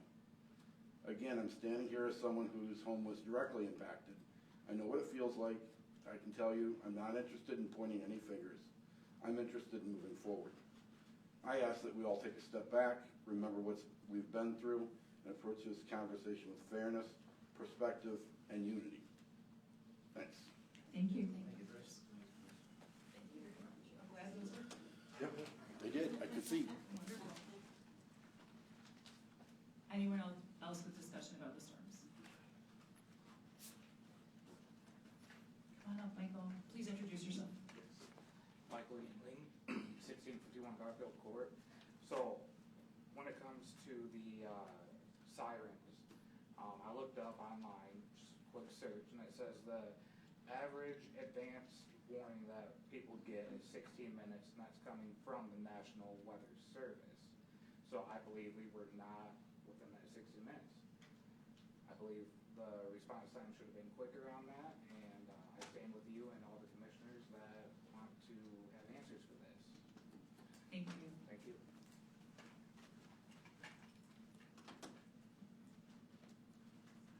Anybody else just about the storm? I don't see anybody. Reiterate, if there's no one else that wants to speak, what you brought up about the payment for emergency response, and that being Joe's job, I can see. Are we going into closed session about this or not? No. Because I'll have comments too. Okay, this is why I couldn't talk when I started in the first place. You interrupted a lot. Well, you interrupted before with a needless point of order that you couldn't even define, so. Excuse me. I'll give you the floor. Excuse me, it's not an interruption. This is for the people. This isn't for you. This is for the people that want to hear more about what we're gonna go into closed session for. That can be done. My interruption was because I said point of order. Anything that we do up here, we should do with some kind of finesse, some kind of discretion. You know, we're all responsible for something. So what we do when we come to meetings, we have agendas, and we put those things on agendas. And if it's personal, and if it's something that I think is gonna make you look a certain way, I have a conversation with you beforehand. And then certain things about that can be put under the agenda so that we can present it to our public as a board, as a people that care about how we're doing things, who's being affected, and what our outcome is going to be. And that's why I interrupted, because I care about how we do things on this board and how our city is affected by our point of order, by our leadership. And that was it. Point of order doesn't just mean to interrupt, it means that Robert's rules have been broken. Yes, and that's why I said point of order. What's your point of order? I understand it. You're right, I'm recognizing your point of order, what is it? Yes, now Carolyn, I believe that that is a commissioner statement, and that could have been said during your commissioner statement. That's not referring to what we're discussing now. I agree, but they might not be. We can't hear you. I agree, it was for My them. point of order was that that was a personal statement that could have been made during the commissioner statements, and it does not address what we're speaking about right now as far as the storm. That's true, I went off. And just to be clear, that a point of order means that the rules have been broken, not just, it's not a polite way to interrupt someone and then to stop things. Which is why I looked at our parliamentarian, who is our city attorney, to question the point of order before. Correct. Joe, would you like to say something? No, but my fire chief would, because he knows the 911 policy about the sirens. Welcome. Thank you, Chief School. Not that I want to get in the middle of the political stuff, but. Please explain it, because you saved me the Yes. drama of having to do it I do myself, want as to Aaron inform. explained it to me. So, when it service, the county sets off a siren for 3 minutes. Okay. There has been various ways it's been done in the past. They've granted an entire warning, which was crazy. They were burning out weather sirens. Yes. They've done it where we'll set one off at the beginning, set one off when it's over, which causes confusion. Yes. Right? So it was determined, let's set it off at the beginning of the morning, knowing that when a weather siren warning goes off, people need to shelter. It's not wait and see, it's get in shelter at that point. So if someone is still out, even though they heard it, waiting for it, I don't know that we can fix that. My concern is if we were to set that siren off a second time, are people going to fall back to, oh, it's all clear? Now you're dealing with people going outside and things like that. So it's an attempt to try to clarify the information on it. I agree. We could do a better job on putting out information on weather sirens and how they work.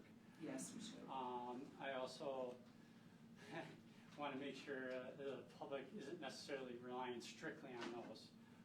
Some of the stuff I also hear is I couldn't hear it in my house. You're not supposed to hear it in your house. That's not what it's designed for, right? And I know we talked about before going over it. If the siren was loud enough, everyone heard it in their house, it would deafen everyone outside. So, kind of defeats the purpose. But I do appreciate all this stuff. It is something that, you know, if there's a better method, we are more than happy to hear about it. And if we can address it and improve it, that would be awesome. Definitely will take And then feedback on it. our action, after action thing, we can bring it up and discuss it. Yeah, absolutely. Again. Absolutely. And who sets off that? So what happens is the National Weather Service issues a tornado warning. Well, first a watch usually. Yeah. All of us confuse watches and warnings. The Yes, watch is yes. like, the ingredients are there, the warning is Yep. the taco is made. So when the warning is issued is when the sirens are set off by our dispatch center. They can do it over the radios. We can also set one off locally here if we need to. So Oh, I was under the impression we could not push the button here. we can. It's ran on a VHF system. All right. Thank you. So during the call that the electeds were not kicked off of on Saturday morning, Aaron Goff explained to me, you may or may not have been in that room, it was a dark screen on the Zoom. I know that Chief Bowling was in on that call, but I don't know if you were there as well. Aaron Goff, what is her position? Because she was the emergency manager and now she is not, she is like second in command? Assistant to the county administrator. Assistant to the county administrator, but she used to hold the position of emergency manager, correct? Okay. So someone who's very in the know and was in on all this planning told me that the policy was changed after they burnt up meters by setting them off, sirens after setting them off for 45 minutes. I remember that was crazy. That they only put it on for 2 minutes, maybe 3, when the watch is issued, and then again when the warning is issued. That was never made public, to the best of my knowledge, or to anybody I've spoken with. And if there's a tornado on the ground that we know is here, why was nobody trying to push that button? Again, it goes to the making sure that we're not causing confusion at the same time. Like I said, it is something we can discuss. If there's Yes, another Aaron agreed policy that as well. comes out. But the current policy. Yeah, I would have concern too of making sure that we are doing it in a systematic way. We're getting the information out. We're doing it right. This is an area we can improve. I will not argue that. We'll get the info out. Absolutely. Commissioner Sample. I think we can all agree that, you know, safety is obviously the foremost issue here, and I think we can definitely all agree that, you know, obviously we all want to hear the siren if we need to hear the siren. You know, I do just want to take a quick second and play devil's advocate if I may, and just remind everybody that, you know, people are still human. You know, they're going to react the way that they react.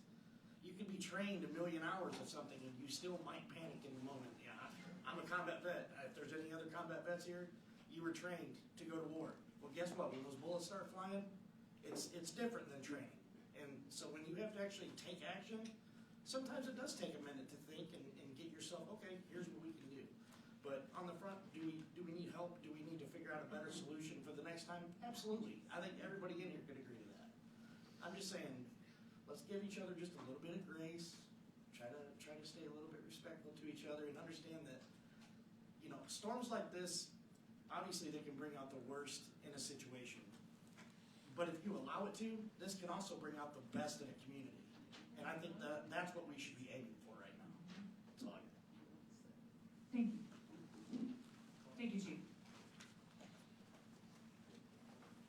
All right, so most of us have had a second chance at comments up here. Anyone else?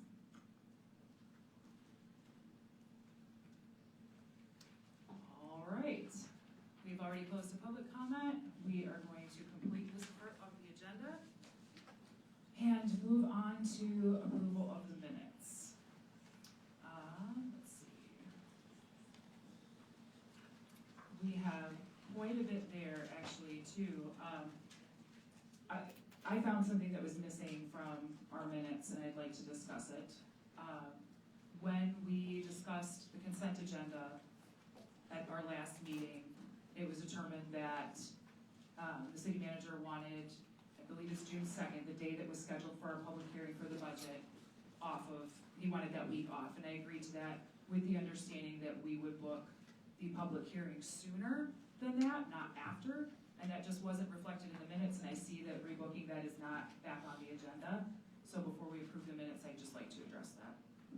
When did she want to do the 17th, the second meeting?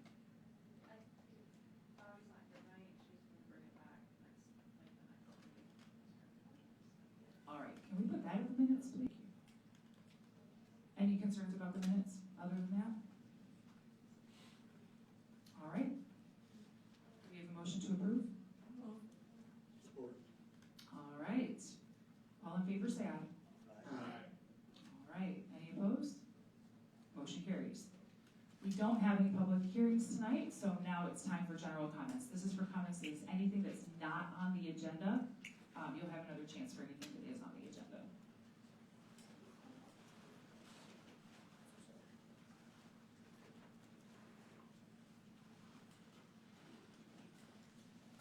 Welcome up. Please introduce yourself and give us your address. Thank you. My name is Karen Miller. It was Karen Newhouse for many years. I came to this community in 1984 and lived on East Street. And up until last Friday, I owned 400 Hoffman Street. As most of you know, the Armstrong House. I currently live at 59937 8th Street, which is 3 houses outside the city limit. So technically, as of last meeting, I was one of your constituents. As of now, I am no longer. However, I came to this community a long time ago, and I have known Joe Bippus and your past mayor, Tom Lowry, for all 42 years of those. In 2012, I moved to Union City, and yes, I lived on Union Lake. And that was the other side of the lake that was decimated, and I had friends and people there that I cared very deeply about. But this is not tornado response comment. This is community comment. I've watched carefully through the election process and the response from Mayor Johnston, from some of the other candidates. And I watched carefully because I want you to hear this with grace, please. As I say it gently, what I see from Angel is an eager, passionate woman who wants to come and make a difference. And I wanted to watch. But what I see is an awful lot of character assassination. I see 2 different leadership styles. I see somebody who is a communicator, who is bold, who is out speaking forward in Mayor Johnston. And I see a quiet, strong leader in Joe. I remember, Angel, you said about Mayor Lowry's comments on what would a Republican feel about that. Well, I'll tell you what, I'm a Republican and I'm a conservative. And I never agreed 100% with Tom Lowry's positions or his commentary. But what I agreed with was a man who spent years of sacrifice for this community. And I was appalled to have you guys vote that you wouldn't recognize his efforts after all these years. Nobody voted that we Nobody would voted recognize his against that. efforts. We actually voted in favor, and we were told he's not ready for that. There was Okay. no vote. I Please welcome make him to sure come back. that that is recognized. He's ready. He will be recognized. But what I see, as was commented sooner, the emotions of this event is adding to all of the consternation. I actually worked for Joe for 5 years. I was doing a grant here. Excuse me? I have experience working under his leadership. It was kind, it was gentle. He delegated, he trusted me. He had a concern once or twice from a community member. He brought it to me, he says, Karen, tell me about this. He didn't let it go, he asked me, I answered, and he said, okay, thank you.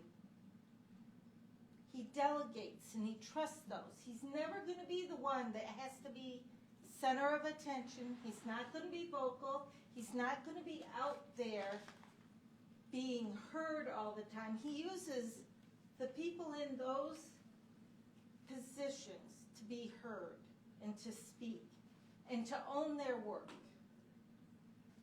And I'm proud of him. I'm proud to call him a friend. I'm proud to have considered him a neighbor.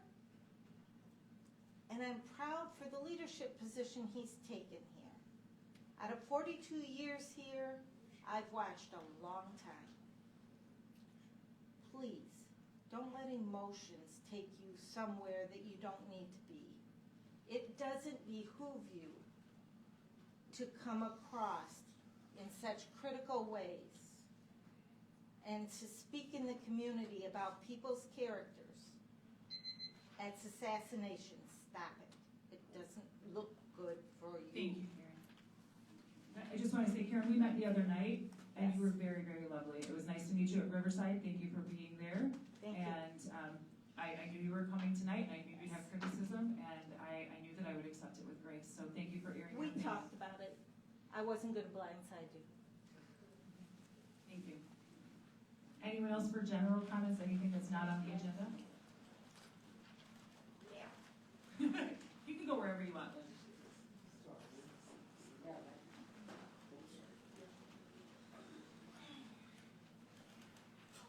Take your time. This weather's killing my mom. I'm All right. now old enough that when I stand up after sitting down for a while, my body hurts, so I understand. Doing a thing. I came to Three Rivers in 1972. I graduated from Three Rivers High School in 1983. I graduated from Glen Oaks Community College in 1984. I've been here a long time. You guys have heard the same mantra out of me ad nausea, right? Yeah. I beat the same damn drum every time I come up here. I don't care what his name is. It's the city manager. Period. And I feel awful because we used to be friends. We never dated, for the record, but we used to be friends. And I feel awful about it. But I can't let it go. Just the egregious management that happens. First he lied to all of you, well, some of you, about working, not you, about working at Schoolcraft. And then he lied to Alec Frost about working at Schoolcraft. So I had to be the bad guy and go up there and FOIA the thing. And then Alec wrote a big, kumbaya moment in the Three Rivers commercial. It was awful for this city. And you did nothing. And then the citizens all went, what? And that's what created the animosity. It's not character assassination. It's job evaluation.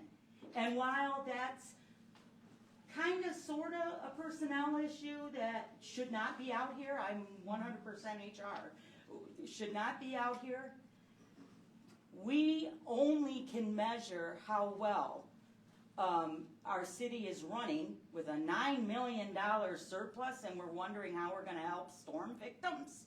Seriously? How about some in-house grants? And you've got on your agenda Middle Street?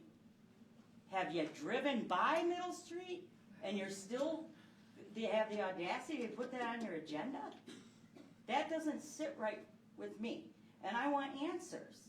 But to say it's character assassination, and by the way, my sister-in-law's aunt was one of the ones who perished. Penny Palmerton was one of the ones who perished in Union City. So to say that disaster preparedness is not important, and to say that training and repetitive training and having a plan or a playbook that you can refer to is not important when the shit hits the fan. Ooh, jeez, sorry. When the poop hits the fan is just ridiculous, and it's naive. 100%. Purple, white, fight, fight. Anything less out of the city of Three Rivers would be unheard of. I hope that each one of you expected nothing less from your neighbors living in this city. That's me saying this. It was absolutely a beautiful thing to see. I go to that cemetery every night. When my mom could be transported, we went every night. And now without her, I walk that dog. And when my friend Kelly and I drove down M60 and saw it, we had to stop and we both started crying. And that's all we needed to see to know that Three Rivers was hit and hit hard. And yes, we're clapping the heroes. Would we do anything less? That's who we are. That's the beauty of who we are. But we have to, as leaders in this community and people who make a difference by your vote, hold people accountable. And I expect nothing less from any of you. Any of you. And that's all I'd like to say. Thank you. Thank you, Liz.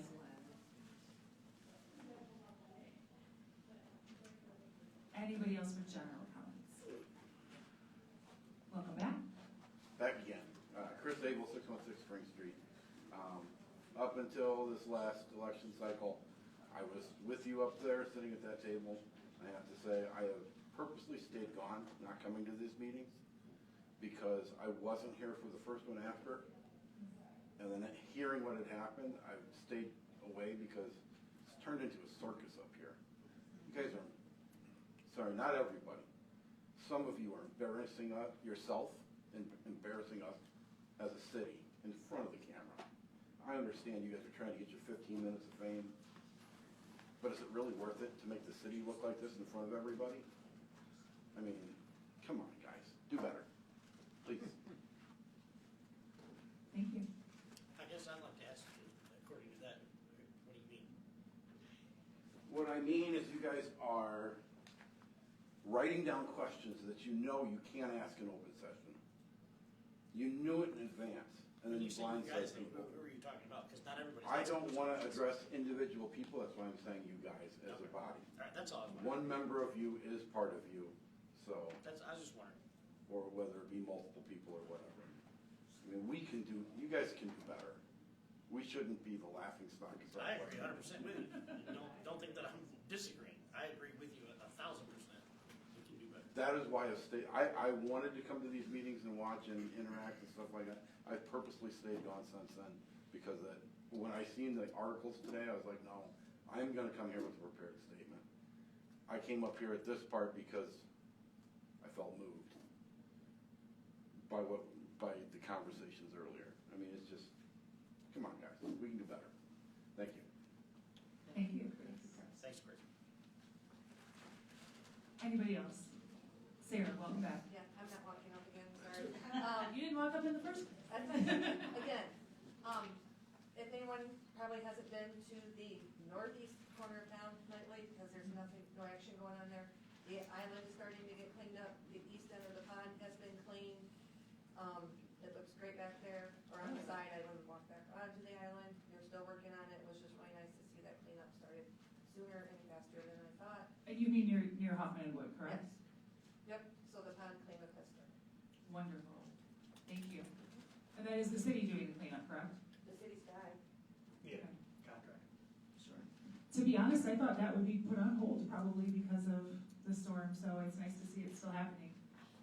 Nobody could have held that against us if it was put on hold. We clearly got bigger fish to fry. Yeah, this event was a +1 compared to all the stuff we still have to do. To say the least. Anybody else for public comment, for general comments? All right, looks like nobody.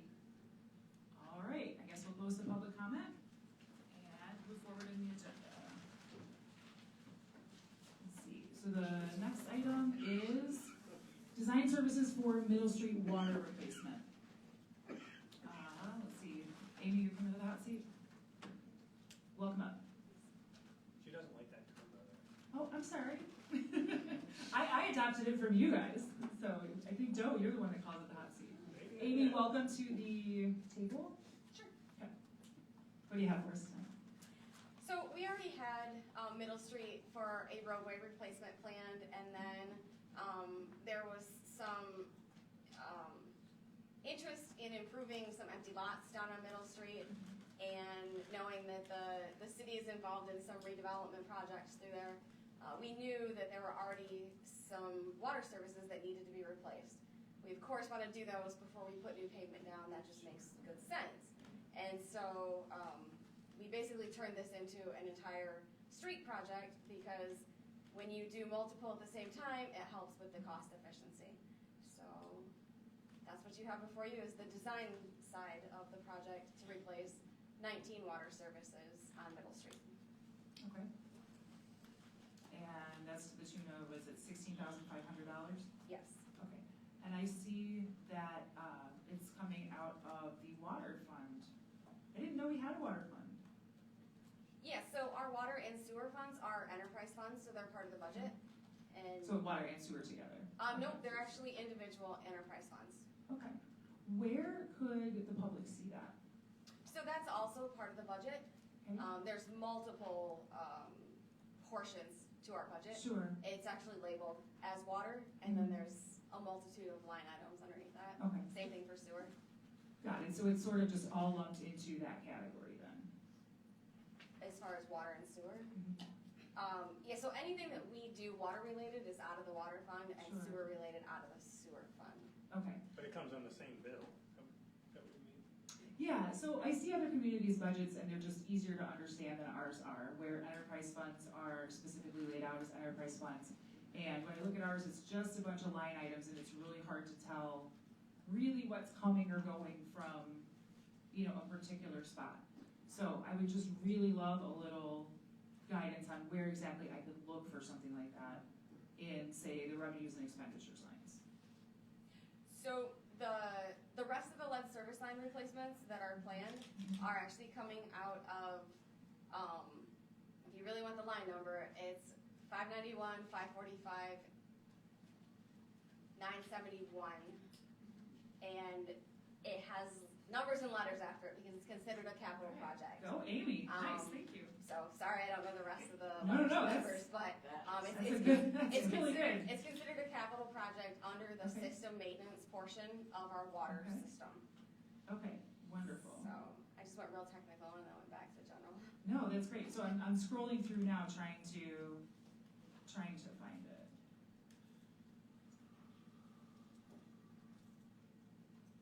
I'm glancing at special projects.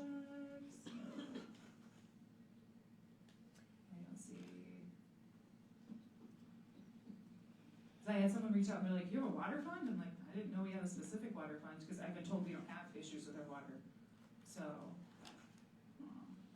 Municipalities actually run enterprise funds for Right. the water and sewer systems, Okay.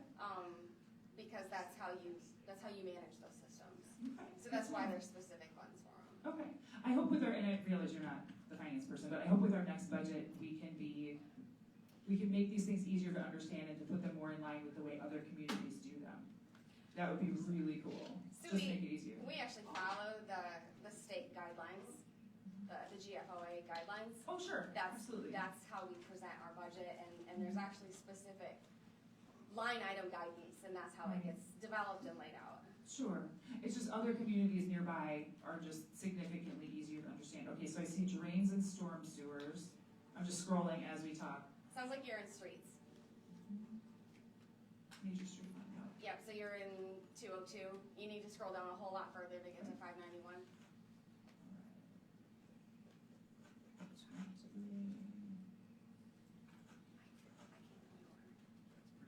That was pretty fantastic, Amy. I'm impressed. Bear with me, everybody. I am scrolling away. I want to make sure that I can answer the questions that I'm asked. All right, 591. I'm at 590. So you've made it to sewer. Yeah, okay. There we go. All right. So we've got a lot of different items in here. And this is considered the enterprise fund, and it looks like the original budget here at the bottom of water fund is $2,378,000-ish. Sure. I'm just reading it, I'm just I looking don't at know it. the total off the top of my head. Okay, that's the original budget, okay. And it looks like we've spent, there's an unencumbered balance of 849,000. So is that coming, is this that we're talking about tonight coming out of that balance, or is it already like pre-planned for? So the unencumbered balance is items that are already budgeted for. So we budgeted to do water service line replacements in Peeler Street and 6th Avenue Okay. with reconstruction projects. So that's why when this says it's coming out of water fund balance, it's in the undesignated Okay. portion, and then we're pulling it up into the lead service line project code. Got it, okay, thank you so much. And again, it's 16.5, right? Yes.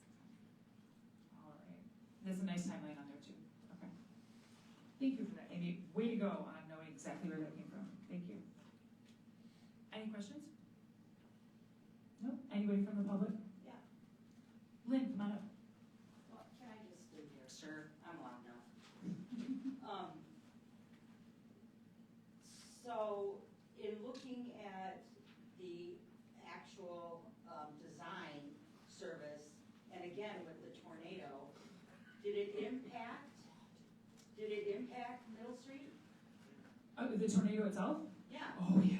So, Oh, yeah. so why are we moving forward with, I'm confused why we're moving forward with this. Is it because it's underground? Yes, I guess. I'll say that with a question mark, yes. I mean, Middle Street right now is in really bad shape, right? These things will need to be done anyway. It is a street that we had targeted to make improvements on, and that we've been sort of just chipping away at. But under the guise of, like what Amy says, which makes total sense to consolidate, that why would we not, why are we budgeting this now instead of waiting to see what Middle Street really does need? I'm concerned that we're taking money away from the water fund and putting it, instead of putting it towards something that's up and running already, Right. that it's going to a pet project, I'm not assassinating anybody, pet project of the city. I really think that that's honestly wasteful, and I think it should be set aside until we get a better overview of what the city needs are, because the tornado certainly impacted more, with people, more than just people's water and houses that were totally destroyed than Middle Street that has some potential future city investment housing. That's what I'm trying to say. That's a good point. So I know that the one house, the address of which I'm totally gonna forget, but the one that recently had the fire that we recently acquired, that one might be getting demolished, right? I mean, that's at least We part of did the not conversation. acquire that. We acquired a compliance order. Oh, against that's the right, so property. we'll probably put it there. Well, Chances are. probably, in the future, I'm assuming you're probably correct. But yeah, Okay. we did not, we just got the compliance order for the cleanup. Didn't we just get one on Middle Yeah, Street? 124. 124, okay, but that's not the one that had the fire. No. Okay, so is that the one that's possibly scheduled for demo? Or not scheduled for demo, but that we're at least considering that might be the case to have to demolish it? We're hoping to have it redeveloped. Okay. Redeveloped as in demolish and build something new, or? No, as in fixed up. Fixed up, okay, different story. I've seen Middle Street a little bit, obviously, I've been down it since the storm. I guess there are people in the room who might be able to help us determine. I didn't see anything other than the ones I already noticed that looked like they were gonna need demo. I realize we don't have anything solid, but Lynn, I think what you're getting at is if we might have to knock down a bunch of houses, why would we spend money on that? Is that kind of what you're asking? Okay, I didn't see that personally, that the tornado did any damage on Middle Street that was gonna be that catastrophic that we would be looking at empty lots. I am not an engineer, I can't say that for sure, but I looked at some houses that there's no doubt they're gonna be demolished. So far, I feel comfortable with this, moving forward with this project, just because I have seen Middle Street and we were gonna do it anyway, basically, and I don't see necessarily that the tornado impact was that strong there. That's my thoughts. So, okay, thank you. Any other questions about this item? Anything from the board? We gotta put it on. Oh, yeah. Do we have a motion to approve? So move. Support. Okay. Any questions now? And I don't have questions, I have a statement. Clarification. Amy, this is, we're fixing that road, right? And what we've done as a city is when we're fixing a road, if there's any lead lines in that, under that road, that's when we replace them, right?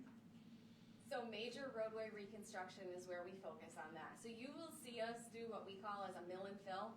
Puts a couple inches of pavement on, stabilizes the surface.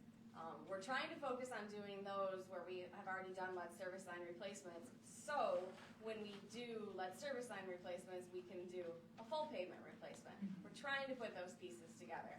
As we all know, we live in the real world. Those pieces don't always come together like that, but that's our goal. And so that's what we're doing here is we're doing lead service line replacement.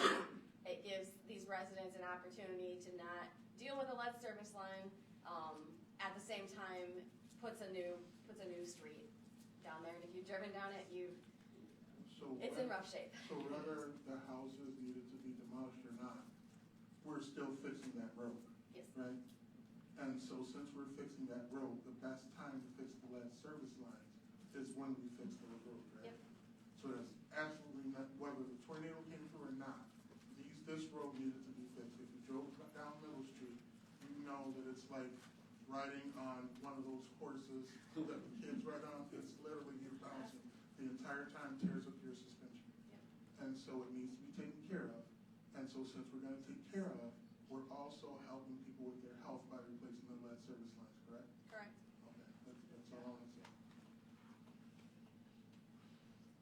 Any other questions? All right. All in favor of approving this motion, say aye. Any opposed? All right, it carries. Thank you, Amy. All right, here's an easy one for us. Fireworks permit for Water Festival. Is there anybody to even discuss it? No. We need a fire permit, or a permit for fireworks. That's about it. It'll be June 20th, which is during Waterfest, of course. Rain date is the next day, and we have like the site diagrams and everything. If anybody looked at the agenda, they're there. It all looks pretty standard to me. Anybody from the public with anything for us? All right, I don't see anything. Do we have a motion to approve? So move. Support. Okay, any questions or comments? All right, this is an easy one. All in favor, say aye. Aye. Any opposed, nay. Motion carries easily. All right. Next up is our consent agenda. I have some questions about this one. Some of them are for Bobby. Unfortunately, she's not here. Joe, maybe you can answer some of these, but I won't hold you to it. Yeah, I'll probably just take it to her, or Leslie might be able to. Okay, that's right. You work in the finance department too, right? Okay. I'll let anybody else go first if you have questions about the consent agenda, though. No? Okay. Mayor Nick Shelton from Niles published the state's publishing of the marijuana money that was dispersed. In our statements, it shows 316,000. It's two different line items. It's like, I can't remember, it's like 21,000 and then the remainder. However, the state is showing 349,000, leaving a difference of 32,000. Do you have any idea why that is? Okay. We can talk, yeah, we can talk to Leslie, or I'm sorry, to Bobby about that. I wondered why there was no call today for my questions, because I've been, getting an email usually ahead of time. So, all right. So this is the part of the agenda that generally doesn't get much talk, and this is where we spend a whole bunch of money. So it's important, I think, to go over some of this and let everybody know where we're spending money. I also wanted to ask Bobby how much of the $27 million that's under custodial risk has been managed. Do you have any comments on that, Leslie? Or Joe? No, I know she. The $27 million that was under custodian. Yep, we have implemented since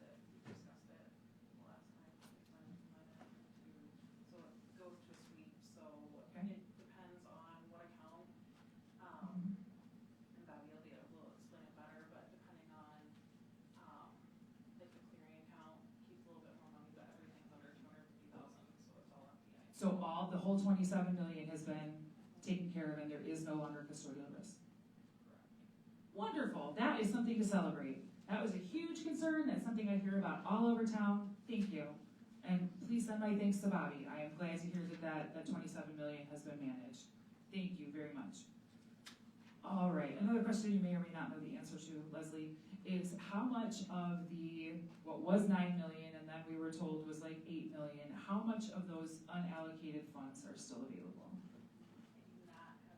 So what we're planning to do is go, during the budget process, he's gonna have a line item talking about our fund balance, putting it in perspective for everybody. Okay.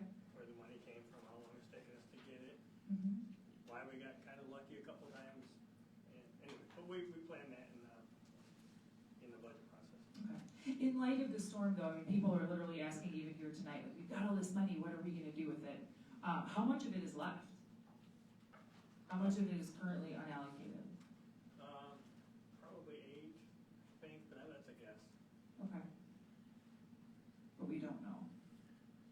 Well, Bobby knows, and she's gonna go over with him, but. Okay. All right, well, I'll be interested to hear it next time. Could you, Joe, would you like me to make an email specifically, or could you remember to ask Bobby that I'd love to know that official number? Unallocated? Yeah, how much is still unallocated? Thank you, I appreciate it.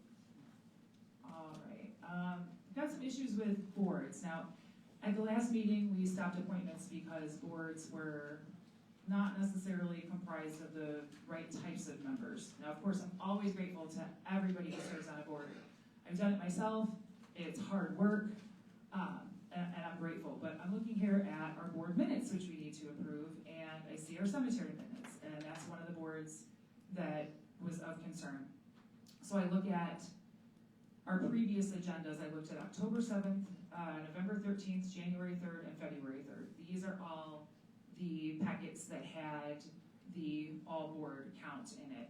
And in each one of them, our cemetery advisory board was listed as having 3 members: Gus Hilson, Kyle Strasser, and Rick Clements. However, when I look at minutes, I see that Brenda Smith and Nancy Smithers are mentioned. I have no idea who they are. They're not listed anywhere. They're not listed anywhere, yet they're showing up in minutes as either not being present.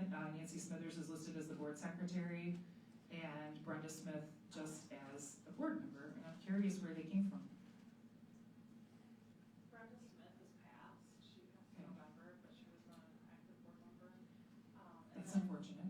Yeah, and then I think Nancy was a prior board member, and the cemetery is not met very often because they do have like so few members, which increase now, but I think it just got left on the minutes, like that they had a template and they left on that minutes wasn't there. Okay. I would point out that the minutes you're looking at are dated January 4th, 2024, so I'm not sure if these are old minutes. They got. Before. No, that's left. Good point. Oh. And we're just now getting them for approval? Well, no, I'm saying, did somebody send them on minutes because of the dated and minutes in the upper left-hand corner? So Yeah, that's a good Mrs. point. Smith would have been alive at that time. Yeah, that's true. Thanks, Amy. Welcome back to the table. Thanks. So Rick Clements is actually one of the liaisons. He's not a board member. Wait, he's listed, he's the sexton. He's just listed on the yellow and white. Yes. So he doesn't count as a board member. Okay. So the minutes that you are reading are from 2024 Why are they from 2024 and getting to us in 2026? because the board did not meet. So we attempted to meet last year Okay, and there was no quorum. okay. And as you well know, it's tough to get board members. Sure. So once they met in March, then the minutes were approved and then they come to commission. Okay. So these were valid board members at the time. Brenda Okay. Smith actually moved out of the area, and then Nancy has resigned from the board since Okay. that meeting. Okay, thank you. I appreciate you clearing that up. Yep. One of the things the charter says is that boards are supposed to meet more often than that. So, Correct. yeah, and yeah, it's funny. Thank you, TJ. I did not catch that was 2024. I looked at January 4th and went with that. All right, so we haven't had a cemetery meeting in 2 years, Because we did not have quorum. up until just recently. Yeah, we attempted to have meetings and did not have quorum. Okay, and then the board members who were recently appointed unfortunately didn't qualify for the board. Well, So, I've got an update on that when we get to mine. okay. All right, sounds good. Thank you, Amy, I appreciate it.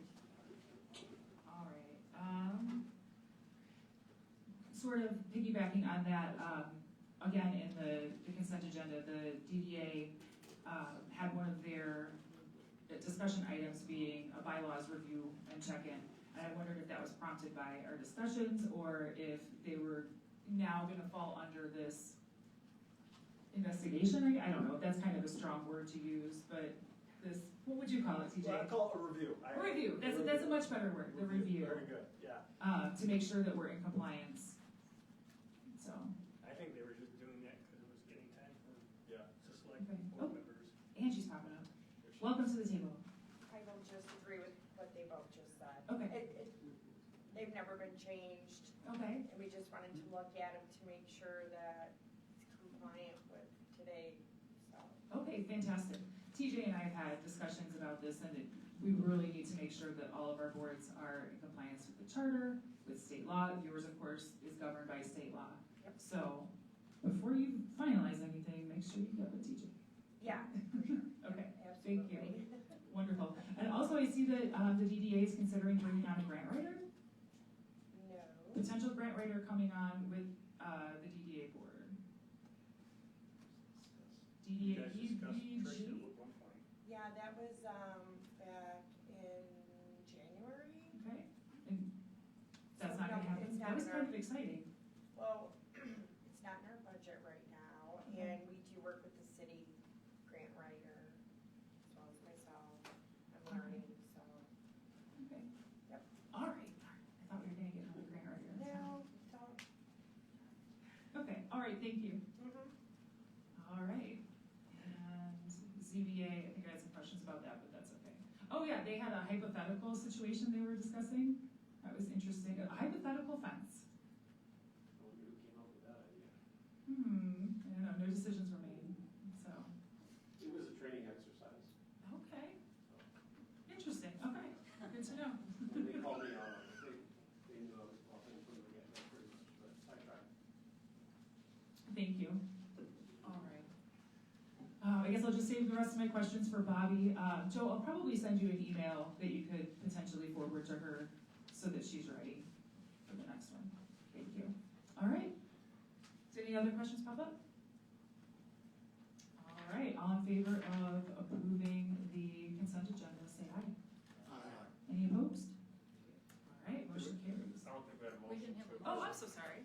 We didn't have a motion. Would anyone like to motion that we? Well, All right. All discussion has happened, I believe. All in favor, say aye. Aye.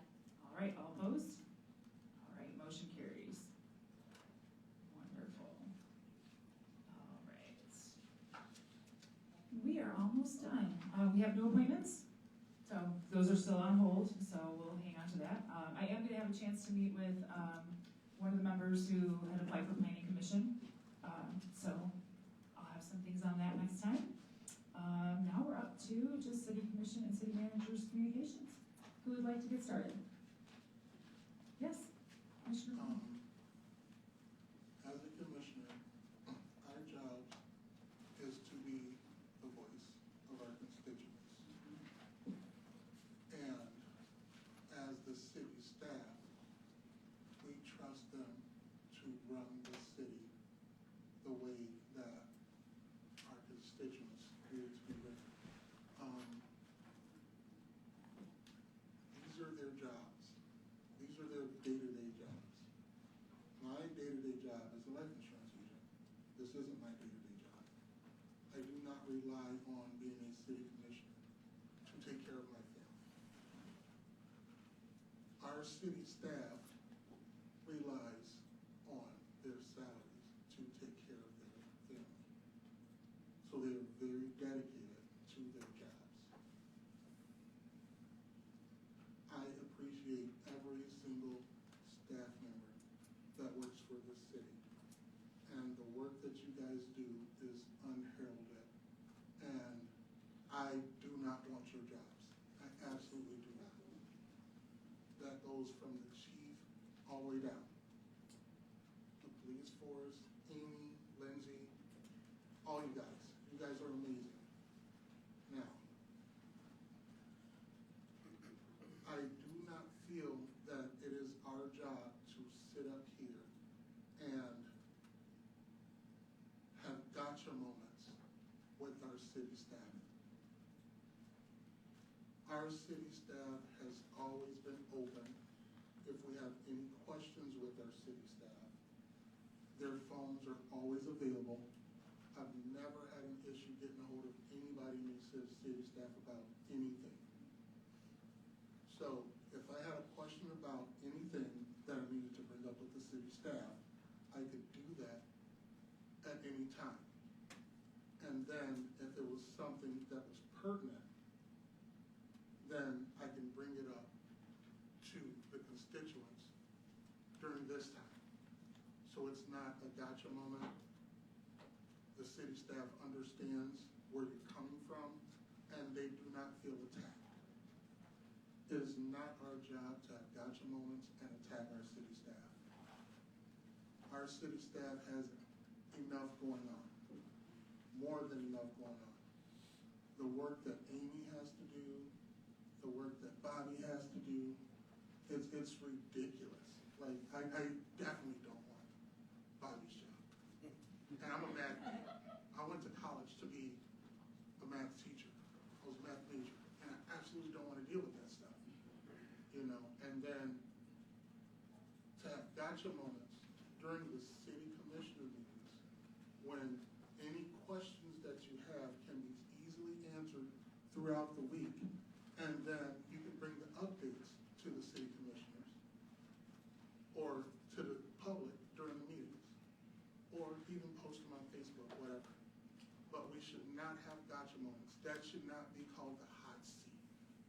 Our city staff should, I didn't say you did, our city staff should not be concerned about coming up here and giving presentations and be worried about being put on the spot and having gotcha moments. We are not up here to grandstand. We're up here to serve the public. That's it. Thank you. Commissioner Singh? I'd like to start and give special thanks to, obviously, everybody at the fire department and police station. You guys know I'm going to give you your love. Everybody here at the city. I'll definitely agree with Commissioner Brown over here. Especially Bobby, my goodness, I would be a basket case with that job. I have a hard enough time trying to figure out how to get my shoes tied. So, that being said, thank you guys so much for all you do, and especially during the tornado and everything. You guys, you blow me away. I mean, I stopped in a couple times to, just to show face and ask if you guys needed anything. And I meant that from the depths of my soul. I'm so grateful that you guys were here for our community. Like, a lesser staff would not have been able to keep up the way that you guys did. I mean, kudos to all of you, each and every one of you. Seriously, great job. Bree, I seen you out doing your thing. For those who don't know Bree, she does great work with the community, the mental health side of things, and when people are having issues in the community, they can talk to Bree. She's there for them. Kudos to you too. Completely overlooked position in this city, and you do it with such grace and professionalism. Great job. Amy, I don't even want to be in your shoes right now, but I know I can't even begin to imagine how chaotic all this has been for you, but you're kicking butt. Thank you so much. Just kind of going down my list here. I'm trying not to forget anybody. Obviously the people at Riverside Church, Destiny Church, New Hope Assembly, the Red Cross, the Samaritan's Purse, United Way, all of it. Thank you. I mean, from the bottom of my heart, thank every single one of you for doing what you do. It's incredible, seriously. And again, I would like to just remind everybody that natural disasters are just that. They're natural disasters. Nobody can predict the path of a tornado. Nobody can predict where it's going to come down, when it's going to let up, and where it's going to land again. I just ask that everybody remember, hey, let's give everybody grace. We're learning together, even though you can prepare for it. You can only prepare so much until it actually happens, and you have to do what you have to do. Also, Chris Abel, thank you for coming tonight. I know that I now sit in the chair that you sat in, and honestly, man, it's an honor to see you face to face and have you here, and, you know, I hope to make you proud, and I want you to know that not everybody that sits up here because we want attention, or we want fame, or 15 minutes of fame, or whatever it is. Some of us sit up here because we genuinely care, like you care, like we care, and in one way or another, I know for a fact that we all care. What that reason is, I don't know. What I can tell you is this: I made promises to the people of the third. I know that you live in the third. You're almost my next door neighbor, and when after the tornado, I was walking the block and I seen you and your son, I believe.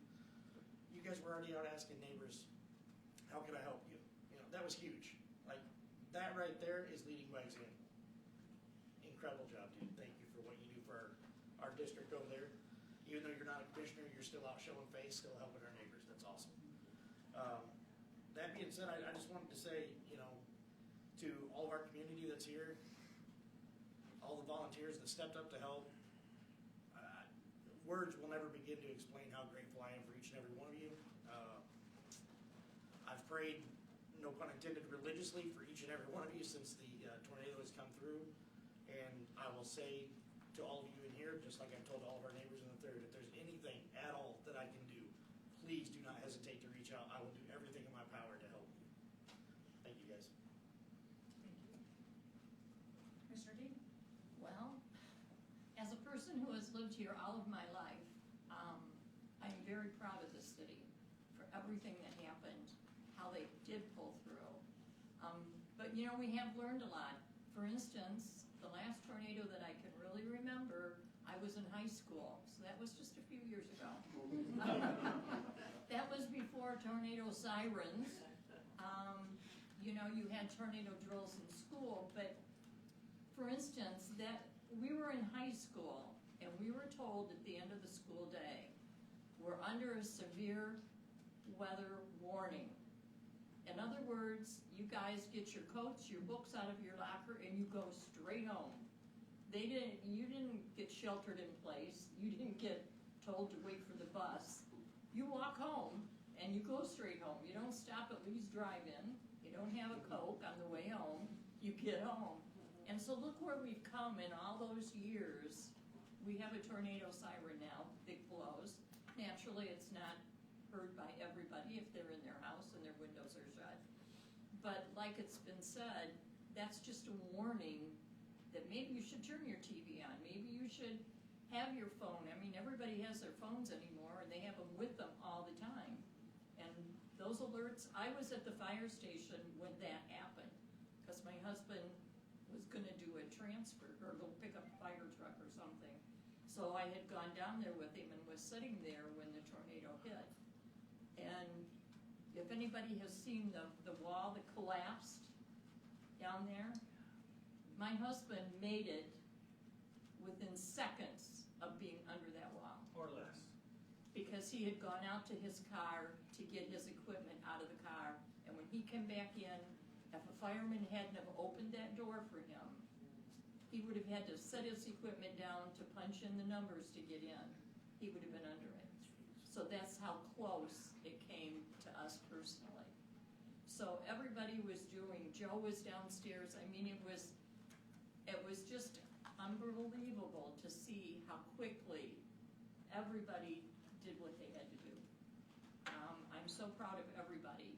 I can't say enough about our firemen. I know I'm a little bit prejudiced because my husband is a fireman. I've lived with it for a lot of years in this city. But they do a remarkable job when push comes to shove. And everybody down there, Joe included, I saw him on the phone calling Kalamazoo right then. You know, we're gonna need help. And as a commissioner, I know that once a disaster like that happens, it's not totally up to Joe. The response team takes over. They coordinate it all. I mean, they have all the people that have done this. They have the way to do it and to train people. And I think sometimes we forget you have other people in that position. And I think we have to stop and think about that. That's all I've got to say. Thank you.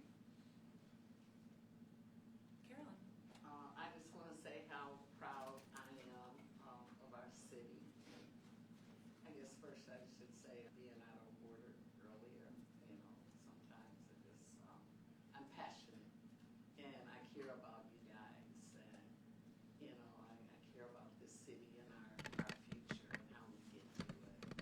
But it was hard to get through this meeting.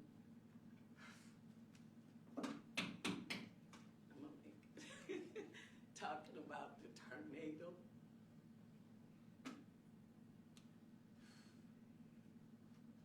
Because it was so real.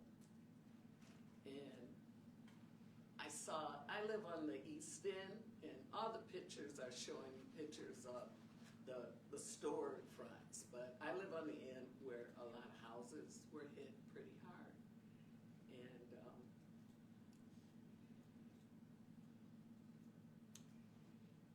I'm just proud of the city for being who we are. I saw neighbors that I didn't, you know, I go past their houses all the time, I walk our blocks, but I hardly ever see these people.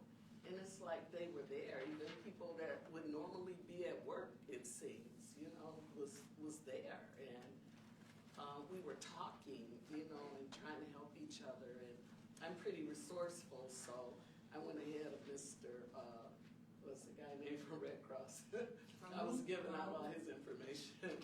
And yeah, and it was just, this was a really intense meeting for gratitude for me, for the love of the Lord and appreciation for all of you, you know. And if you heard anything here today, what really stood out for me was volunteer. Even after this tornado, there's still room for volunteers throughout our community. You know, there's many groups that do things, organizations that could use your help in different ways. So, darn it, I don't cry. That's all. Thank you. I have two commissioners left. Commissioner Hay, anything from you? All right, Commissioner Allen. Good. I just want to say thanks, firefighters, police, staff, and, you know, this tornado, we can still help, we can still all go out and volunteer. You know, contact Samaritan's Purse, 1-800-RED Cross. It's, you know, there's a lot to be done, especially on the side of the road, with trash and with limbs, and hopefully we can figure out how to get those stumps out of there. But, you know, that's all I got, so thank you. Thank you. TJ? Sure. Well, just kind of give an update to the commission on several of the projects that were in process. So I anticipated the next meeting potentially bringing back for a draft or providing to the commission a red line version of massage ordinance, and then we can move forward with the first reading and so on after that. So that has been kind of reviewed, comments from other staff. So that has been completed, and that will be, I anticipate, brought back to the commission in April for at least your comments and reviews. The board of review. Leslie was prompt. We had started to go through it. The events did happen. Kind of threw that, put that a little bit behind schedule. I do know, I guess just a side note for city staff, I reached out to Leslie a couple times. Why didn't she answer? She was out cleaning up herself, and got back with me, and so we are coordinating our calendars to sit down in person, because there, as the commission knows, what's online, and there's been some recodification of some of those ordinances and charter revisions that did not seem that, when they did the last update, didn't get drugged into what's online. And so I want to make sure that I have in front of me, because I don't have the archive that Leslie had, so we're going to kind of go through that. So that will be forthcoming, just so you know that is in work. We've reviewed a handful of those, but we want to make sure we're touching all of those boards, especially those which are laid out in the charter and that are governed by the statute or ordinances. Just a question. So are you saying that the the charter that is online is not the most up to date? There's been a couple revisions to one or two spots. Okay. So, and again, on my list, which again is not there, is to bring to the commission in future day what a charter amendment looks like. So that will also help explain what's happened in the past, how it got to where it did, and what the parameters are around what's a revision and what's a rewrite. Okay. Thank you. And so there are some of those that are out there that are confusing.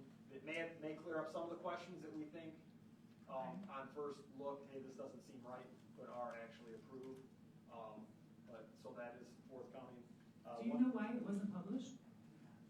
Not a clue. I mean, I think it goes back years. I mean, some of these were back in early 2000s. So again, I don't know.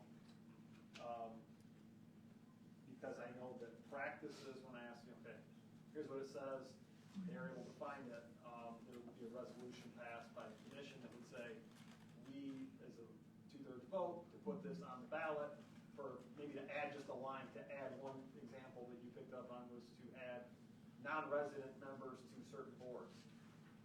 Well, we had all that, and then I think, I said, well, where is the actual certified election results? What was the vote? Was it yes? Was it no? Did it ever make it on the ballot? So those are some of the questions that I think we're in the process of making sure we have those answers before we come back to the commission on that. Thank you. Still working on the International Property Maintenance Code. I know that we have ordered the booklets, so the commission can all take a look at those. I think the rebuild that's going to happen after this may be an important tool for building inspectors, and then be used, and it might shine a light on why it may be important for this. Is there any chance we could actually get that passed before? I don't think we'd ever be able to get it passed, adopted, and in effect that fast. Especially the timeline we had was around June-ish to kind of start really ramping it up. But moving forward, yes. I mean, there are things we can do. Sure, moving forward, but probably not for tornado. I mean, the reality is some of those properties, depend on when they go to actually reconstruct, it may be in place. So, we did, Sarah stole my thunder, 700 Hoffman, I guess I should know she's gonna get my update. Yes, I will say that was the police department. They got a hold of me the day before and said, hey, we have a dumpster coming on this day. Can you get a copy of that signed order by the judge? So chief was right on it. We got him the copy. They had already had somebody lined up to show up, so I'm glad to hear that that's taking place. The other one that we obtained was 116 Middle. I'll be honest, I'm not really sure if it's, at this point, we have a compliance order to clean up the outside, but from what I'm gathering, that whole area of the town needs to be cleaned up on the outside in storm damage. So, And just a note on that, I actually spoke with the Red Cross about, I remembered that Judge Middleton had ordered that nobody stay there in like a trailer or anything, and they had no record of anybody living on that property at all. yeah. So at least in tornado efforts, it wasn't as though someone was found. Well, and I believe that in that hearing, he saw pictures taken by staff. He raised the issue, sui sponte, hey, is somebody, and the answer is we don't know. Obviously, we're always concerned with vacant and abandoned buildings that people may be in there. And so he on his own indicated, listen, I'm going to put an order too that nobody's to be living on the property, so that was nice. So I had to go back and add that in the order. And so that is kind of my update where we're at on things. And so, again, I'm grateful that no loss of life, and that while it's tragic, that the city's definitely come through in a major way. And I will say, I do represent the city of Sturgis, as you all are aware. They send their wishes, best wishes, and they were definitely concerned at the meeting following. And I know that they reached out, and I know that Mayor Perez had reached out to you. Immediately. Yeah, and so they were definitely thoughts and prayers for the city of Three Rivers, so I pass that along. Thank you. Thank you. Joe, anything from you? Okay. I've got my thank you list here. This is in no particular order, except for the first one, because they were the first ones. That's to thank the Michigan Storm Chasers. They have saved my life in the past, quite literally, mine and my dog's life last year in March, and they saved countless lives.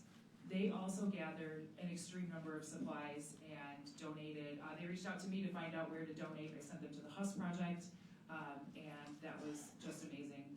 Of course, the first responders thank you. Everyone involved. I can't imagine being in your shoes and being the people who go out there in the live electrical lines and crawl through the broken glass. And I didn't always know that firefighters did anything but fight fires. And even if that's all a firefighter did, I would still always look up to firefighters. But to have some more understanding of what you do, thank you. I'm looking at you, Chief, but that's to everybody. And to you, Chief Bowling, too, thank you. I had a little personal issue at the time during the tornado that I held for a couple of days, but thank you so much for what your team did for me personally. I really appreciate that, and I'm hoping that issue is solved. So thank you. Thanks to some good police work. Otherwise, to say thank you, Riverside Church. My goodness, they just opened their doors right up, even though they were damaged. I got to meet Pastor Eric and his wife, and they are just amazing. They're adorable children. Thank you to the electrical workers and the linemen, of course, the Red Cross and Samaritan's Purse. There's an organization called Gideon Rescue Company that Representative Carr put us in touch with. They literally flew people out from Arkansas and landed right here at the airport. And our airport manager, Dan, I believe, yes, Dan came in on Sunday, and he and some other folks, some people who have property at the airport and work there, and some volunteers and such, cleared the runway so they could land. And that was just a beautiful, wonderful thing. The United Way, of course, they were amazing at taking care of goods and food. There's a company called KEI Electrical that sent electricians down, and they, for no cost to the residents, hooked up dozens and dozens of homes where the home itself wasn't necessarily damaged, but I wish I could put a picture up here of one because it was such a perfect example where a meter just got sucked off the house. Sucked right away. And there were electricians otherwise who were quoting people $5,000 and $6,000 to reattach their meters. And the wonderful people from KEI came out, I believe it was Sunday, Monday, Tuesday, Wednesday, and Thursday. And KEI paid for everything. So thank you so much to them. I believe they may have had a discount from Kendall Electrical Equipment, so potentially thank you, Kendall. Of course, the Huss Project. They have fielded so many goods and volunteers. Not sure if everybody knows, but 150 volunteers gathered on Saturday morning at the Huss Project. And unfortunately, I tried to stop that at 8 o'clock in the morning because I knew they weren't going to let volunteers out yet. And I was shut down, and they didn't get stopped until they had all assembled, but 150 people showed up. That's amazing. And that was right away. So thank you to everybody, and my apologies that their time was wasted, at least in the morning, but I'm grateful for everything they did. And also Team Rubicon, which is an organization that goes out and does rebuilds. I didn't realize they were veteran-led. I'm looking at you, Representative Parra. Thank you to confirm for that. That's what I just recently heard. Someone told me, I think from Samaritan's Purse, that they drive to disasters and will just sleep in their car. They just get out there to work and they say, we're vets, we've been through worse than this. And they just do what they can. They might pitch a tent, whatever it takes. And I'm super grateful to them. I want to quickly read a list of license plates seen in the Riverside parking lot yesterday. Lots from Ohio, Nebraska, Indiana, Oregon, North Carolina, lots from there, Florida, Missouri, Minnesota, Kentucky, tons from Virginia, West Virginia, Iowa, Illinois, Texas, Massachusetts, Wisconsin, Tennessee, Kansas, and Pennsylvania, which I may have said twice. We had people here from Massachusetts to Oregon to help us, along with hundreds and hundreds of locals. And I am so grateful to every single person. All those volunteers doing the heavy lifting gave me the chance to run around and just connect people and do what I do best, which is connect people. And without them, I probably would have been out there breaking my back. And instead, I was able to do what I do best. And I am so incredibly grateful. I will be grateful forever. I have not yet had my own cry because I have been just letting it get pent up, because I think when I start, I'm not going to stop for quite some time. But in the next couple of days, I'm going to sit down and let myself have a good cry at home, because a lot of them are going to be tears of gratitude, And of course, tears of grief, not in our town, but people did lose their lives. 4 people, I believe, lost their lives in this storm. So let's take just a brief moment to be grateful and to say a quick little silent prayer to ourselves for those who were lost. And there was also a dog that was swept away in our storm too.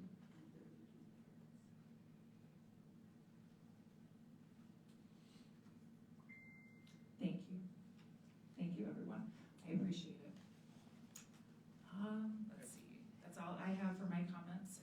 One comment. Oh, I'm sorry. Go ahead, Joe. Forgot to mention, this is gonna seem a little ironic. There's a tornado siren test tomorrow. Are we doing it? Yeah. We are doing. Oh, I had heard we were Statewide. not going to. We are participating at 1 p.m. Okay. I hope the press can do a really good job of letting people know that, so no one panics tomorrow. Okay. All right.